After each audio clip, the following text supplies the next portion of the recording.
നമ്മൾ സ്റ്റാർട്ട് ചെയ്യാണ്. ഇന്ന് സെഷൻ 4 ആണ്. നിങ്ങൾക്കറിയാം കഴിഞ്ഞ 3 സെഷൻസ് വളരെ സക്സസ്ഫുൾ ആയിട്ട് നമ്മൾ കംപ്ലീറ്റ് ചെയ്തിട്ടുണ്ടായിരുന്നു. ഫസ്റ്റ് സെഷൻ എന്ന് പറയുന്നത് ഇനാഗുറേഷൻ ആയിരുന്നു. സെക്കൻഡ് എന്ന് പറയുന്നത് ഐസ് ബ്രേക്കിംഗ് ആണ്. നിങ്ങൾ എല്ലാവരും നല്ല രീതിയിൽ എൻജോയ് ചെയ്തിട്ടുണ്ടായിരുന്ന ഒരു സെഷൻ ഐസ് ബ്രേക്കിംഗ് തന്നെയായിരിക്കും. ബാച്ച്മേറ്റ്സിനെ മീറ്റ് ചെയ്തിട്ടുണ്ടായിരിക്കും. ഗെയിംസും ഒക്കെ കണ്ടക്ട് ചെയ്ത് നമ്മൾ നല്ല രീതിയിൽ കംപ്ലീറ്റ് ചെയ്തിട്ടുള്ള സെഷൻ ആയിരുന്നു. സെഷൻ 2 എന്ന് പറയുന്നത്. തേർഡ് സെഷൻ എന്ന് പറഞ്ഞാൽ ഇഗ്നു ഡീറ്റെയിലിംഗ് ആയിരുന്നു. ഇന്ദിരാഗാന്ധി ഓപ്പൺ യൂണിവേഴ്സിറ്റി എന്താണെന്നും ഇന്ദിരാഗാന്ധി ഓപ്പൺ യൂണിവേഴ്സിറ്റിയിൽ നമ്മൾ പ്രൊവൈഡ് ചെയ്യുന്ന ലേൺവേസിന്റെ സപ്പോർട്ടോട് കൂടി തന്നെ പ്രൊവൈഡ് ചെയ്യുന്ന കോഴ്സസ്, അതേപോലെ തന്നെ റീജിയണൽ സെൻട്രൽ സപ്പോർട്ട് എന്താണ്, സ്റ്റഡി സെന്റർ എന്താണെന്നൊക്കെ നമ്മൾ ഡീറ്റെയിൽഡ് ആയിട്ട് പറഞ്ഞു തരുന്ന ഒരു സെഷൻ ആയിരുന്നു നമ്മളുടെ തേർഡ് സെഷൻ എന്ന് പറയുന്നത്. ഇപ്പൊ നമ്മൾ വന്നിരിക്കുന്നത് നമ്മളുടെ ഫോർത്ത് സെഷനിലേക്കാണ്. ഫോർത്ത് സെഷൻ എന്ന് പറയുന്നത് സെഷൻ 4 സിലബസ് ഡീകോഡിംഗ് ആണ്. അവിടെ BA ഹിസ്റ്ററിയിൽ ഇൻഫിനിറ്റ് ആയിട്ട് നമ്മൾ തരുന്ന കാര്യങ്ങൾ അല്ലെങ്കിൽ നിങ്ങൾക്ക് പ്രൊവൈഡ് ചെയ്യുന്ന സിലബസ് ബേസ്ഡ് ആയിട്ടുള്ള കാര്യങ്ങളാണ്. ഫസ്റ്റ് ഇയറിൽ നിങ്ങൾ എന്തെല്ലാം സബ്ജക്ട്സ് ആണ് പഠിക്കാൻ പോകുന്നത്, ആ സബ്ജക്റ്റിനെ ഡീപ് ഡൈവ് ചെയ്യുന്ന ഒരു സെഷനാണ് സെഷൻ 4 എന്ന് പറയുന്നത്. നമ്മുടെ സിലബസ് ഡീകോഡിംഗിലേക്ക് നമ്മൾ കടക്കുകയാണ്. അപ്പൊ ഡീപ് ഡൈവിലേക്ക് പോകുന്നതിന് മുമ്പായിട്ട് എഗെയിൻ നിങ്ങളെ ലേൺവേസ് ഫാമിലിയിലോട്ട് വെൽക്കം ചെയ്യുന്നു. നമുക്ക് അടുത്തത് നോക്കാം. അടുത്തതെന്ന് പറയുമ്പോൾ ഇന്നത്തെ സെഷനാണ്. സെഷൻ 4 എന്ന് പറയുന്നത് സിലബസ് ഡീകോഡിംഗ് ആണ്. അപ്പൊ ഇതിൽ നമ്മൾ നോക്കാൻ പോകുന്നത് കോഴ്സ് കോഡ്. നമുക്ക് എത്ര സബ്ജക്റ്റ് ആണ്, നമുക്കൊരു വർഷം നമുക്കൊരു 8 സബ്ജക്റ്റോളം പഠിക്കാനില്ലേ? ആ സബ്ജക്റ്റുകൾ എന്താണ്, അതിന്റെ കോഴ്സിന്റെ കോഡ് എന്താണ്, എത്ര ബ്ലോക്ക്, ഓരോ കോഴ്സ് നമ്മളിവിടെ കോഴ്സ് എന്ന് നോട്ട് ചെയ്യുന്നത് എന്താണ്, സബ്ജക്ട്സ് ആണ്. നമുക്ക് പഠിക്കാനുള്ള സബ്ജക്ട്സിനെയാണ് ഇഗ്നു എന്തെന്ന് പറയുന്നത്, കോഴ്സ് എന്ന് പറയുന്നത്. നമ്മൾ ചെയ്യുന്ന BA ഹിസ്റ്ററി എന്ന് പറയുന്നത് എന്താണ്, പ്രോഗ്രാം ആണ്. അപ്പൊ BA ഹിസ്റ്ററി എന്ന പ്രോഗ്രാമില് നമ്മൾ പഠിക്കാൻ പോകുന്ന കോഴ്സസ് എന്തൊക്കെയാണ്, ആ കോഴ്സിന്റെ കോഡ് ഏതാണ്, ഓരോ കോഴ്സസിലും നമുക്ക് എത്ര ബ്ലോക്സ് ഉണ്ട്, എത്ര യൂണിറ്റ്സ് ഉണ്ട് നമുക്ക് പഠിക്കാൻ, അത് നമ്മൾ മനസ്സിലാക്കുന്നു. പിന്നെ സിലബസ് മാപ്പിംഗ് ആണ്. സിലബസ് മാപ്പിംഗിൽ നമ്മൾ നോക്കുന്നത് എന്താണ്, സിലബസ് മാപ്പിംഗിൽ നമ്മൾ നോക്കുന്ന കാര്യങ്ങൾ എന്താന്ന് വെച്ചാൽ നമുക്ക് അവൈലബിൾ ആയിട്ടുള്ള റെക്കോർഡഡ് വീഡിയോസ്, നമുക്ക് ഓരോ യൂണിറ്റ് വൈസ് ആണ് വീഡിയോസ് അവൈലബിൾ ആയിട്ടുള്ളത് ആപ്ലിക്കേഷനകത്ത്. അപ്പോൾ ഓരോ വീഡിയോസ് എന്തൊക്കെയാണ്, റെക്കോർഡ് ചെയ്ത വീഡിയോസ്, അതേപോലെ help book, exam pedia, assignment guide, PYQA previous year question paper, ultimate analysis, ഇത്രയും കാര്യങ്ങൾ നമ്മൾ ഇവിടെ ഡീറ്റെയിൽഡ് ആയിട്ട് ഡിസ്കസ് ചെയ്യുന്നുണ്ട്. ബിൽഡ് ടൈം ലൈൻ ക്ലാരിറ്റി, കാരണം അസൈൻമെന്റ്സ് വെക്കേണ്ട ടൈമുണ്ട്, എക്സാമിന് പ്രിപ്പയർ ചെയ്യേണ്ട ടൈമുണ്ട്, എക്സാം എഴുതേണ്ട ടൈമുണ്ട്. ഇതൊക്കെ എപ്പോഴാണെന്ന് നിങ്ങൾക്ക് ഈ ഒരു സെഷൻസ് അറ്റൻഡ് ചെയ്യുന്നതിലൂടെ മനസ്സിലാക്കാനായിട്ട് സാധിക്കുന്നു. പിന്നെ അഡ്വാൻസ് സപ്പോർട്ടാണ്. ലേൺവേസ് നിങ്ങൾക്ക് ഈ ഒരു സ്റ്റഡി മെറ്റീരിയലും വീഡിയോ ലെക്ചറിങ്ങും മാത്രമല്ലാതെ അഡീഷണൽ സപ്പോർട്ട്സ് തരുന്നുണ്ട്. അത് എന്തൊക്കെയാണെന്നാണ്. ഒന്ന്, എക്സാം സ്പെഷ്യൽ ലൈവ്. നമ്മൾ ഓരോ സമയത്തും എക്സാമിന് മുമ്പായിട്ട് സ്പെഷ്യൽ ലൈവ്സ് സെഷൻസ് കണ്ടക്ട് ചെയ്യാറുണ്ട്. മോഡൽ എക്സാംസ് കണ്ടക്ട് ചെയ്യാറുണ്ട്. Term and examination help desk ഉണ്ട്. Term and examination help desk എന്ന് പറയുന്നത് എക്സാം രജിസ്ട്രേഷൻ, അതേപോലെ തന്നെ ഹോൾ ടിക്കറ്റ് ഡൗൺലോഡ് ചെയ്യുന്നതിൽ നിങ്ങൾക്കുള്ള ഡൗട്ട്സ് ഒക്കെ നമ്മൾ ക്ലിയർ ചെയ്ത് തരുന്നുണ്ടായിരിക്കും. പിന്നെ അഡീഷണൽ ആയിട്ട് ലാംഗ്വേജ് ഇംപ്രൂവ് ചെയ്യാനായിട്ട് നിങ്ങളുടെ ആപ്ലിക്കേഷനകത്ത് നോക്കിയാൽ നിങ്ങൾക്ക് ഇംഗ്ലീഷ് എൻറിച്ച്മെന്റ് പ്രോഗ്രാം എന്നൊരു ഫോൾഡർ കാണാൻ സാധിക്കും. അത് ലേൺവേസ് അഡീഷണൽ ആയിട്ട് തരുന്നതാണ്. കൂടാതെ തന്നെ നമ്മൾ ഹാപ്പിനെസ് അംബാസിഡർ പഠിക്കുന്ന സമയത്തും ഒക്കെ നമുക്ക് എന്ത് സ്ട്രെസ്സും സ്ട്രെയിനും വർക്ക് ലോഡും ഒക്കെ തോന്നും. ആ സമയത്ത് നമുക്ക് ഉള്ള ആ ഒരു മെന്റൽ സ്ട്രെയിൻസ് നമുക്ക് കുറയ്ക്കാനായിട്ട് ലേൺവേസ് പ്രൊവൈഡ് ചെയ്യുന്ന കൗൺസിലിംഗ് സപ്പോർട്ട്സ് ആണ് അക്കാഡമിക് കൗൺസിലർ എന്ന് പറയുന്നത്. പിന്നെ അപ് സ്കില്ലിംഗ് ആണ്, അഡീഷണൽ സ്കിൽസും കാര്യം. ഇപ്പൊ ലാംഗ്വേജ് ഇംപ്രൂവ് ചെയ്യാൻ നമ്മൾ EEP പ്രൊവൈഡ് ചെയ്യുന്നുണ്ട്. വളരെ ഫ്രീ മൈൻഡഡ് ആവാനായിട്ട് നമ്മൾ എന്താണ് ഹാപ്പിനെസ് അംബാസിഡർ സെഷൻസ് ഉണ്ട്. കൂടാതെ തന്നെ ബാക്കിയുള്ള എക്സ്ട്രാ കരിക്കുലർ ആക്ടിവിറ്റീസും കാര്യങ്ങളും ഒക്കെ തന്നെ നമ്മൾ ഇവിടെ പ്രൊവൈഡ് ചെയ്യുന്നുണ്ട്. പിന്നെ ഉള്ളത് ഷോർട്ട് ആക്ഷൻ ടാസ്ക് ആണ്. ഓരോ സെഷൻസ് കഴിയുന്നതോറും നമുക്ക് ആക്ഷൻ ടാസ്ക് ഉണ്ട്. ഫസ്റ്റ് സെഷനകത്ത് ഉണ്ടായിരുന്നു, സെക്കൻഡ് ഉണ്ടായിരുന്നു, തേർഡ് ഉണ്ട്. നമുക്ക് ഒരു 12 സെഷൻസോളം ആണ് വരുന്നത്. എല്ലാ സെഷൻസിലും നിങ്ങളുടെ ആക്റ്റീവ് പാർട്ടിസിപ്പേഷൻ ഉണ്ട്, നിങ്ങൾ പാർട്ടിസിപ്പേറ്റ് ചെയ്തിട്ടുണ്ട് എന്ന് ഞങ്ങൾക്ക് ഉറപ്പുവരുത്താൻ വേണ്ടിയിട്ടാണ് ചെറിയ ചെറിയ ആക്ഷൻ ടാസ്ക് നിങ്ങൾക്ക് തരുന്നത്. അടുത്തതാണ് IGNOU syllabus.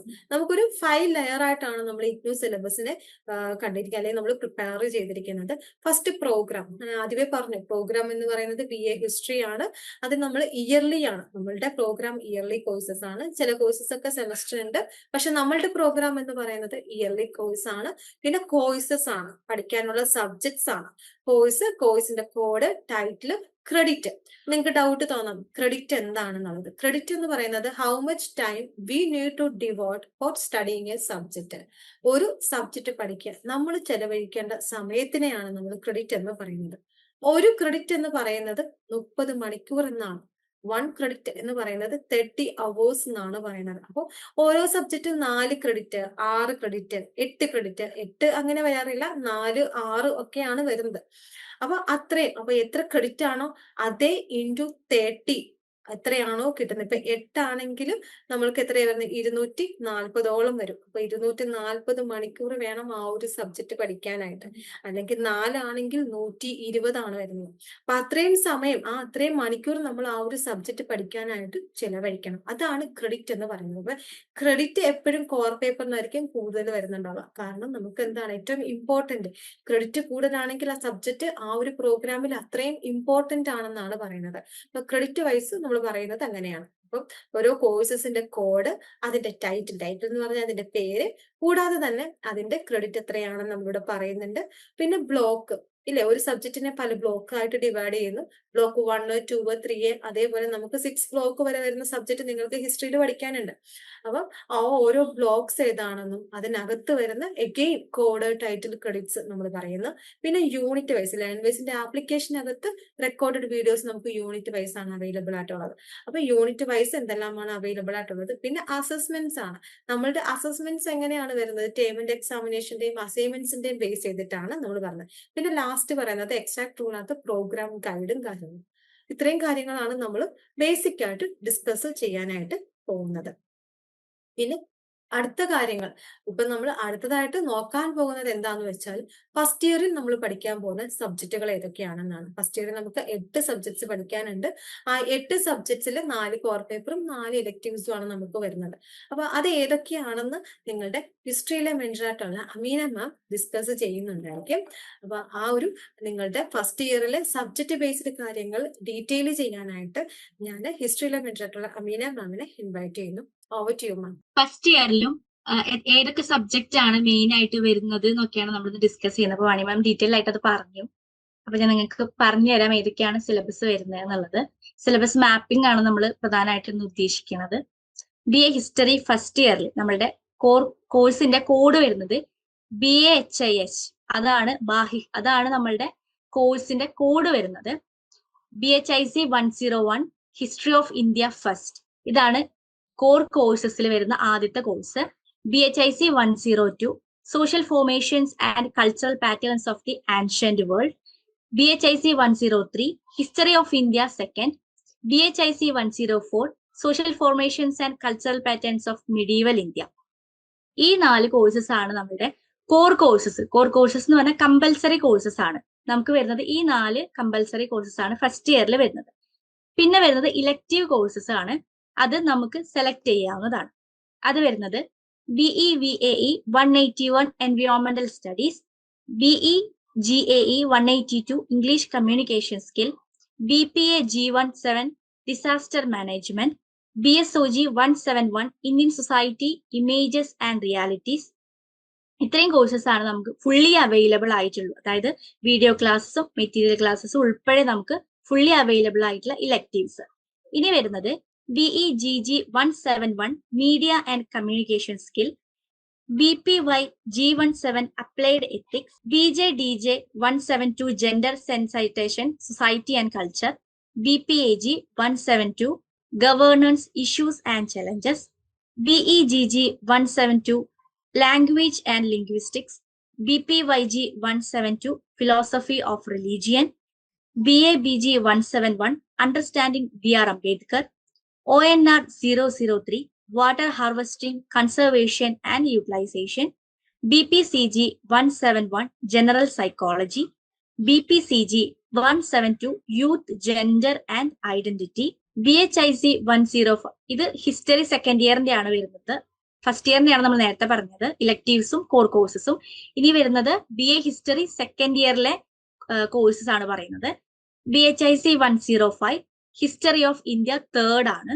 BHIC 106 the rise of modern west first.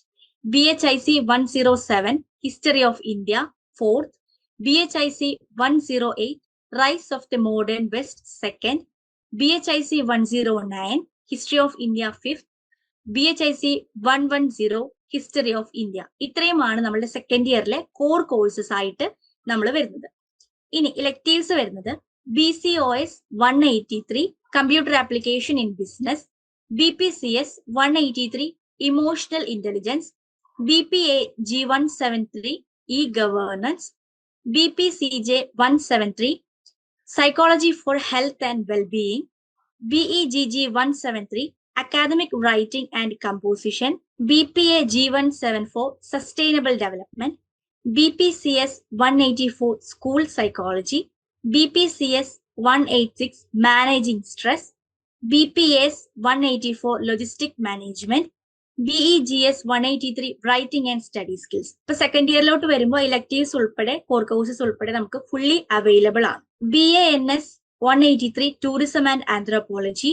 BPCS 185 Developing Emotional Competence. BPCS 187 Managing Human Resources. BSSS 183 Life Skills. BSOG 173 Rethinking Development. BPCJ 174 Psychology and Media. BANS 184 Public Health and Epidemiology. BECS 184 Data Analysis. BEGS 186 Business Communication. BPCS 188 Applications of Social Psychology. ONR 002 Basic of Hydrology. BPCJ 176 Psychology of Gender. BEGG 174 Creative Writing. ഇത് materials only ആണ്. Video classes available ആവാത്ത ഇലക്ടീവ്സ് ആണ് ഇതിൽ എടുക്കുന്നത്. ഇത് second ഇയറിൽ തന്നെയാണ് വരുന്നത്. ഇനി BA ഹിസ്റ്ററി തേർഡ് ഇയറിലേക്ക് വരുമ്പോൾ BHIC 111 ആണ് കോർ കോഴ്സസ് ഫസ്റ്റ് വരുന്നത്. അത് history of modern Europe first ആണ്. BHIC 112 history of India 7. ഇത് രണ്ടുമാണ് കോർ കോഴ്സസ് ആയി വരുന്നത്. പിന്നെ എലക്ടീവ്സ് ആയിട്ട് വരുന്നത് BHIE 143 history of environment. BHIE 145 Some Aspects of European History. BHIC 113 History of India 8. BHIC 114 History of Modern Europe 2nd. BHIE 142 History of Modern East Asia Japan. BHIE 144 Traditions of History Writing in India. BHIE 141 History of China. അതിന്റെ materials മാത്രമാണ് available ആയിട്ടുള്ളത്. ബാക്കിയെല്ലാം നമുക്ക് fully available ആണ്. ഇനി BA history 4 year എടുത്ത ആൾക്കാരുടെ first ഇയറിന്റെ syllabus ആണ് പറയുന്നത്. കോർ കോഴ്സസ് ആയി വരുന്നത് BHIC 101 history of India first തന്നെയാണ് വരുന്നത്. BHIC 102 social formations and cultural patterns of the ancient world. BAVAE 181 എൻവയോൺമെന്റൽ studies. BED SV 101 value education. BCOS 186 personal selling and salesmanship. BCOS 185 Entrepreneurship. BSOG 17 Indian Society Images and Realities. BPAG 171 Disaster Management. BCOS 183 Computer Application in Business. BPAS 184 Logistics Management. BPCS 183 Emotional Intelligence. BEGS 183 Writing and Study Skills. BECS 184 Data Analysis. BEGG 171 Media and Communication Skill. BHIE 143 History of Environment. BPCJ 171 General Psychology. BPYG 171 Applied Ethics. BBG 171 Understanding Ambedkar. BTTS 183 An Introduction to Machine Translation. BSSS 183 Life Skills. BPCS 185 Developing Emotional Competence. BCHS 183 Laboratory Management Skills. BNS 183 Tourism Anthropology. ഇത് material only ആണ് നമുക്ക് വരുന്നത്. ഇനി BA history second ഇയറിലോട്ട് വരുമ്പോൾ fourth ഇയറിൻ്റെത് 4 core papers ആണ് വരുന്നത്. Core papers എന്ന് പറഞ്ഞാൽ നമ്മൾ നേരത്തെ പറഞ്ഞു അത് കമ്പൽസറി ആണ്. അതുപോലെ ഇംഗ്ലീഷ് കമ്മ്യൂണിക്കേഷൻ സ്കില്ലും അതുപോലെ റൈറ്റിംഗ് ആൻഡ് സ്റ്റഡി സ്കിൽസും, അങ്ങനെ 2 എലക്റ്റീവ് പേപ്പേഴ്സും 2 മൈനർ പേപ്പേഴ്സ് ആയിട്ട് സോഷ്യോളജിയും സൈക്കോളജിയാണ് വരുന്നത്. അതിൽ ബ്ലോക്ക് 1 വരുന്നത് റീകൺസ്ട്രക്ഷൻ ആൻഷ്യന്റ് ഇന്ത്യൻ ഹിസ്റ്ററി ആണ്. BH1IC 101 history of India core കോഴ്സസിൽ വരുന്നത് നമ്മൾ ബ്ലോക്കുകളായി തിരിച്ചിട്ടുണ്ട്. അപ്പൊ അതിൽ block 1 reconstruction ancient Indian history ആണ് വരുന്നത്. അതിന് നമ്മൾ സബ് ഹെഡിങ്സ് പോലെ യൂണിറ്റുകളായി തിരിച്ചിട്ടുണ്ട്. അതിൽ യൂണിറ്റ് 1 വരുന്നത് ജിയോഗ്രഫിക്കൽ റീജിയൻസ് ആൻഡ് സോഴ്സസ് ആണ് വരുന്നത്. യൂണിറ്റ് 2 വരുമ്പോൾ prehistoric period. Unit 3 hunting and gathering societies ആണ് വരുന്നത്. ഇനി ബ്ലോക്ക് 2 വരുമ്പോൾ the advent of food production and Harappan civilisation. അപ്പൊ ആദ്യം നമ്മൾ റീകൺസ്ട്രക്ഷൻ, ആൻഷ്യന്റ് ഹിസ്റ്ററിയുടെ റീകൺസ്ട്രക്ഷൻസ് എങ്ങനെയാണ് എന്നുള്ളത് ആദ്യത്തെ ബ്ലോക്കിൽ പഠിക്കുമ്പോൾ, രണ്ടാമത്തെ ബ്ലോക്കിൽ ഹണ്ടിങ് ആൻഡ് ഗാദറിങ് കഴിഞ്ഞിട്ടുള്ള സെഷനിൽ പിന്നെ എങ്ങനെയാണ് ഫുഡ് പ്രൊഡക്ഷൻ ഒക്കെ തുടങ്ങിയതാണ് സെക്കൻഡ് ബ്ലോക്കിലേക്ക് വരുമ്പോൾ വരുന്നത്. എല്ലാതും ഇങ്ങനെ കണക്ട് ചെയ്തിട്ടാണ് നോക്കുക. യൂണിറ്റ് 4ലേക്ക് വരുമ്പോൾ ദ നിയോലിത്തിക് ഫേസ്, അതായത് ഈ പുതിയ ഒരു നിയോലിത്തിക് ഫേസിലേക്ക് അവർ എത്തിപ്പെട്ടതാണ് ബ്ലോക്ക് 2ലേക്ക് വരുമ്പോൾ പറയുന്നത്. യൂണിറ്റ് 5ല് ഹരപ്പൻ സിവിലൈസേഷൻ 1 ആണ് പറയുന്നത്. അതായത് ഹരപ്പൻ സിവിലൈസേഷന്റെ ഉത്ഭവം, അതിന്റെ തുടക്കമൊക്കെയാണ് 1ൽ വരുന്നത്. ഇനി കാണാം യൂണിറ്റ് 6ലേക്ക് വരുമ്പോൾ ഹരപ്പൻ സിവിലൈസേഷൻ തന്നെ സെക്കൻഡ് എന്ന് കണ്ടിട്ടുണ്ടായിരിക്കും. അതിന്റെ ഫ്ലറിഷ് ആയിട്ടുള്ള ഒരു സിവിലൈസേഷൻ ആയിട്ട്, അത് ഫ്ലറിഷ് ആയിട്ടുള്ള ഒരു കാലഘട്ടത്തെയാണ് യൂണിറ്റ് 6ല് ഹാരപ്പൻ സിവിലൈസേഷൻ സെക്കൻഡ് എന്നുകൊണ്ട് ഉദ്ദേശിക്കുന്നത്. ഇനി യൂണിറ്റ് 7ലേക്ക് വരുമ്പോൾ ഹാരപ്പൻ സിവിലൈസേഷൻ തേർഡ് എന്ന് കാണാൻ പറ്റും. അപ്പൊ തേർഡിൽ വരുമ്പോൾ അത് എങ്ങനെയാണ് ഡിക്ലൈൻ ആയത് എന്നുള്ളതൊക്കെയാണ് ഹരപ്പൻ സിവിലൈസേഷൻ തേർഡിൽ പറയുന്നത്. ഇനി ബ്ലോക്ക് 3ലേക്ക് വരുമ്പോൾ Vedic period and cultures in transition എന്ന് കാണാൻ പറ്റും. ഇത് കഴിഞ്ഞ് വേദിക് പീരീഡിലേക്ക് നമ്മൾ എൻ്റർ ചെയ്തു. യൂണിറ്റ് 8ല് വേദിക് പീരീഡ് 1 എന്താണ് വേദിക് പീരീഡ് എന്നൊക്കെ വ്യക്തമാക്കുന്നതാണ്, ആ സൊസൈറ്റിനെ കുറിച്ചൊക്കെ വ്യക്തമാക്കുന്നതാണ് യൂണിറ്റ് 8ല്. യൂണിറ്റ് 9ല് വേദിക് പീരീഡ് സെക്കൻഡ്, അതിന്റെ ഗ്രോയിങ് പീരീഡും ആൻഡ് ഡിക്ലൈനിങ് പീരീഡും ആണ് വേദിക് പീരീഡ് സെക്കൻഡിലേക്ക് വരുമ്പോൾ നമ്മൾ പറഞ്ഞു വെക്കുന്നത്. യൂണിറ്റ് 10ലേക്ക് വരുമ്പോൾ എമർജൻസ് ഓഫ് അയേൺ വന്നു, അയേൺ കൊണ്ടുള്ള ഉപകാരങ്ങളും ഡെവലപ്മെന്റ്സും ആണ് യൂണിറ്റ് 10ല് വരുന്നത്. യൂണിറ്റ് 11ലേക്ക് വരുമ്പോൾ ഇന്റലക്ച്വൽ ഡെവലപ്മെന്റ്സ് ആൻഡ് അസറ്റിസം ആണ്. ഇന്റലക്ച്വൽ ഡെവലപ്മെന്റ്സും അസറ്റിസവും വന്നു. സ്വാഭാവികമായിട്ടും അടുത്ത യൂണിറ്റ് എന്ന് പറയുന്നത് ജൈനിസം, ബുദ്ധിസം ആൻഡ് അജീവികാസ് ആണ്. ഓക്കെ, ബ്ലോക്ക് 4ലേക്ക് വരുമ്പോൾ India 6th century BCE to 200 BCE, 6th century BCE മുതൽ 200 BCE വരെയുള്ള ഇന്ത്യയെ രേഖപ്പെടുത്തിക്കൊണ്ടാണ് ബ്ലോക്ക് 4 വരുന്നത്. യൂണിറ്റ് 13ല് ജനപദാസ് ആൻഡ് മഹാജനപദാസ്, ജനപദാസ് ഉണ്ടാവുകയും മഹാജനപദാസായി മാറുകയും ചെയ്തതിനെ കുറിച്ചിട്ടാണ് യൂണിറ്റ് 13ൽ പറയുന്നത്. യൂണിറ്റ് 14ലേക്ക് വരുമ്പോൾ Alexander's invention of the north വെസ്റ്റിൽ വന്ന അലക്സാണ്ടറിന്റെ ഇൻവേഷൻസിനെ കുറിച്ചിട്ടാണ് യൂണിറ്റ് 14ൽ പറയുന്നത്. യൂണിറ്റ് 15ലേക്ക് വരുമ്പോൾ റൈസ് ഓഫ് മഗധയുടെ റൈസ് എങ്ങനെയായിരുന്നു എന്നുള്ളതാണ് പറയുന്നത്. യൂണിറ്റ് 16ലേക്ക് വരുമ്പോൾ ദ മൗര്യൻ എംപയർ ഉണ്ടായത് എങ്ങനെയാണ്, അതായത് എംപയർ ആയിട്ട് മാറിയത് എങ്ങനെയാണ് എന്നൊക്കെയാണ് യൂണിറ്റ് 16ൽ നമ്മൾ പരിചയപ്പെടുന്നത്. യൂണിറ്റ് 7ലേക്ക് വരുമ്പോൾ മൗര്യാസിനെ കുറിച്ച് നമ്മൾ പഠിക്കുന്നുണ്ട്. യൂണിറ്റ് 18ലേക്ക് വരുമ്പോൾ attitude towards environment, science and technology, അതായത് മൗര്യാസ് വന്നു, അവർ ഒത്തിരി കോൺട്രിബ്യൂട്ട് ചെയ്തു. ഈ വളരെ ഇമ്പോർട്ടന്റ് ആയിട്ടുള്ള ഒരു പോർഷനാണ് മൗര്യാസ്. അപ്പൊ അതിൽ അവരുടെ എൻവിയോൺമെന്റ് എങ്ങനെയായിരുന്നു, സയൻസ് ആൻഡ് ടെക്നോളജിയിൽ ഉണ്ടാക്കിയിട്ട് ഡെവലപ്മെന്റ്സ്, അതൊക്കെയാണ് പറയുന്നത്. യൂണിറ്റ് 19ലേക്ക് വരുമ്പോൾ ജെൻഡർ പെർസ്പെക്റ്റീവ്സ് എങ്ങനെയാണ് എന്നുള്ളതാണ് പറയുന്നത്. ഇനി BHIC 102 ആണ് നമ്മളുടെ രണ്ടാമത്തെ കോർ പേപ്പർ ആയിട്ട് വരുന്നത്. അത് social formations and cultural patterns of ancient world ആണ് വരുന്നത്. അത് തീമുകളായിട്ടാണ് നമ്മൾ തിരിച്ചിരിക്കുന്നത്. തീം 1ലെ എവല്യൂഷൻ ഓഫ് ഹ്യൂമൻ കൈൻഡിന്റെ എവല്യൂഷൻ എങ്ങനെയായിരുന്നു എന്നുള്ളതാണ് ആ ഒരു തീമിൽ വരുന്നത്. ആ തീമിനെ നമ്മൾ 3 യൂണിറ്റ് ആയി തിരിച്ചിട്ടുണ്ട്. ഒന്നാമത്തെ യൂണിറ്റിൽ പറഞ്ഞു വെക്കുന്നത് പ്രീ ഹിസ്റ്ററി ആൻഡ് സോഴ്സസ് ആണ്. ഹിസ്റ്ററി, അതായത് എഴുതുന്നതിന് മുൻപേ, ബ്രിട്ടൻ ഹിസ്റ്ററി വരുന്നതിന് മുൻപേ ഉള്ള ഒരു കാലഘട്ടത്തെയാണ് നമ്മൾ പ്രീ ഹിസ്റ്ററി എന്ന് പറയുന്നത്. അപ്പൊ അതെങ്ങനെയായിരുന്നു നമ്മൾ എഴുതിയത്, അതിന്റെ സോഴ്സസ് എങ്ങനെയായിരുന്നു എന്നുള്ളതാണ് യൂണിറ്റ് 1ൽ നമ്മൾ പറയുന്നത്. യൂണിറ്റ് 2ലേക്ക് വരുമ്പോൾ ബയോളജിക്കൽ എവല്യൂഷൻ ഓഫ് ഹ്യൂമൻസിന്റെ ബയോളജിക്കലായിട്ട് അവരെങ്ങനെയാണ് എവല്യൂഷൻ ചെയ്തതെന്നുള്ളതാണ് യൂണിറ്റ് 2ലേക്ക് വരുമ്പോൾ നമ്മൾ പഠിക്കുന്നത്. യൂണിറ്റ് 3ലേക്ക് വരുമ്പോൾ പാലിയോലിത്തിക് ആൻഡ് മെസോലിത്തിക് കൾച്ചേഴ്സിനെ കുറിച്ചിട്ട് നമ്മൾ പറഞ്ഞു വെക്കുന്നുണ്ട്. അതായത് കല്ലുകൾ യൂസ് ചെയ്യുന്ന ഒരു കാലഘട്ടമാണ് ലിത്തിക് എന്ന് പറയുന്നത്. അപ്പോൾ അതിൽ പാലിയോലിത്തിക്കും മെസോലിത്തിക്കുമായിട്ട് പറയപ്പെടുന്ന ഒരു കാലഘട്ടത്തെ യൂണിറ്റ് 3ൽ പറഞ്ഞു വെക്കുന്നു. അങ്ങനെയാണ് എവല്യൂഷൻ ഓഫ് ഹ്യൂമൻ കൈൻഡ് അവസാനിക്കുന്നത്. ഇനി തീം 2ലേക്ക് വരുമ്പോൾ ഫുഡ് പ്രൊഡക്ഷൻ ആണ്. ഫുഡ് പ്രൊഡക്ഷൻ വരുന്നത് യൂണിറ്റ് 4ൽ നമ്മൾ ലാസ്റ്റ് എവിടെ നിർത്തിയത്, കല്ലുകൾ കണ്ടെത്തിയത്. പാലിയോലിത്തിക് മെസോലിത്തിക് കൾച്ചേഴ്സിലെ ലിത്തിക്കുമായിട്ട് ബന്ധപ്പെട്ട് നമ്മൾ ലൈഫ് സ്റ്റാർട്ട് ചെയ്തു. സ്വാഭാവികമായിട്ടും തീ ഉണ്ടായതൊക്കെ നമുക്ക് അറിയുന്ന കാര്യമാണ് അല്ലെ. അപ്പൊ അത് കഴിഞ്ഞിട്ട് അടുത്ത തീമിൽ നമ്മൾ കണക്ട് ചെയ്യുന്നത് എന്താണ്, ഫുഡ് പ്രൊഡക്ഷൻ ആണ്. യൂണിറ്റ് 4ൽ domestication of plants and animals, അവരെ പ്ലാന്റ്സിനെ ആനിമൽസിനെ അവര് ഇണക്കി വളർത്താൻ നോക്കിയതൊക്കെയാണ് ഡൊമസ്റ്റിക്കേഷൻ ഓഫ് പ്ലാന്റ്സ് ആൻഡ് ആനിമൽസിൽ വരുന്നത്. യൂണിറ്റ് 5ലേക്ക് വരുമ്പോൾ early agriculture in different region, ഓരോ റീജിയനിലും അഗ്രികൾച്ചർ ഡിഫറെന്റ് ആയിട്ടാണ് ഉണ്ടായിരുന്നത്. അപ്പൊ അതെങ്ങനെയാണായിരുന്നു, അവരുടെ കാർഷിക വിളകൾ എന്തൊക്കെയായിരുന്നു, എങ്ങനെയാണ് അഗ്രികൾച്ചർ ചെയ്തിരുന്നത് എന്നൊക്കെയാണ് യൂണിറ്റ് 5ലേക്ക് വരുമ്പോൾ നമ്മൾ ഡിസ്കസ് ചെയ്യുന്നത്. യൂണിറ്റ് 6ലേക്ക് വരുമ്പോൾ കോൺസിക്വൻസ് ഓഫ് അഗ്രികൾച്ചർ ഉണ്ടായിട്ടുള്ള ബുദ്ധിമുട്ടുകൾ എന്തൊക്കെയാണ്, അല്ലെങ്കിൽ അതുകൊണ്ടുണ്ടായ കോൺസിക്വൻസസ് എന്തൊക്കെയായിരുന്നു എന്നുള്ളതാണ് യൂണിറ്റ് 6 വരുന്നത്. അതോടുകൂടി തീം 2 ഫുഡ് പ്രൊഡക്ഷൻ നമ്മൾ കംപ്ലീറ്റ് ചെയ്യും. അത് കഴിഞ്ഞ് തീം 3 ബ്രോൺസ് ഏജ് സിവിലൈസേഷൻ, അതായത് ബ്രോൺസ് ആണ് നമ്മൾ ആദ്യം കണ്ടത്, ബ്രോൺസിലേക്ക് വന്നു.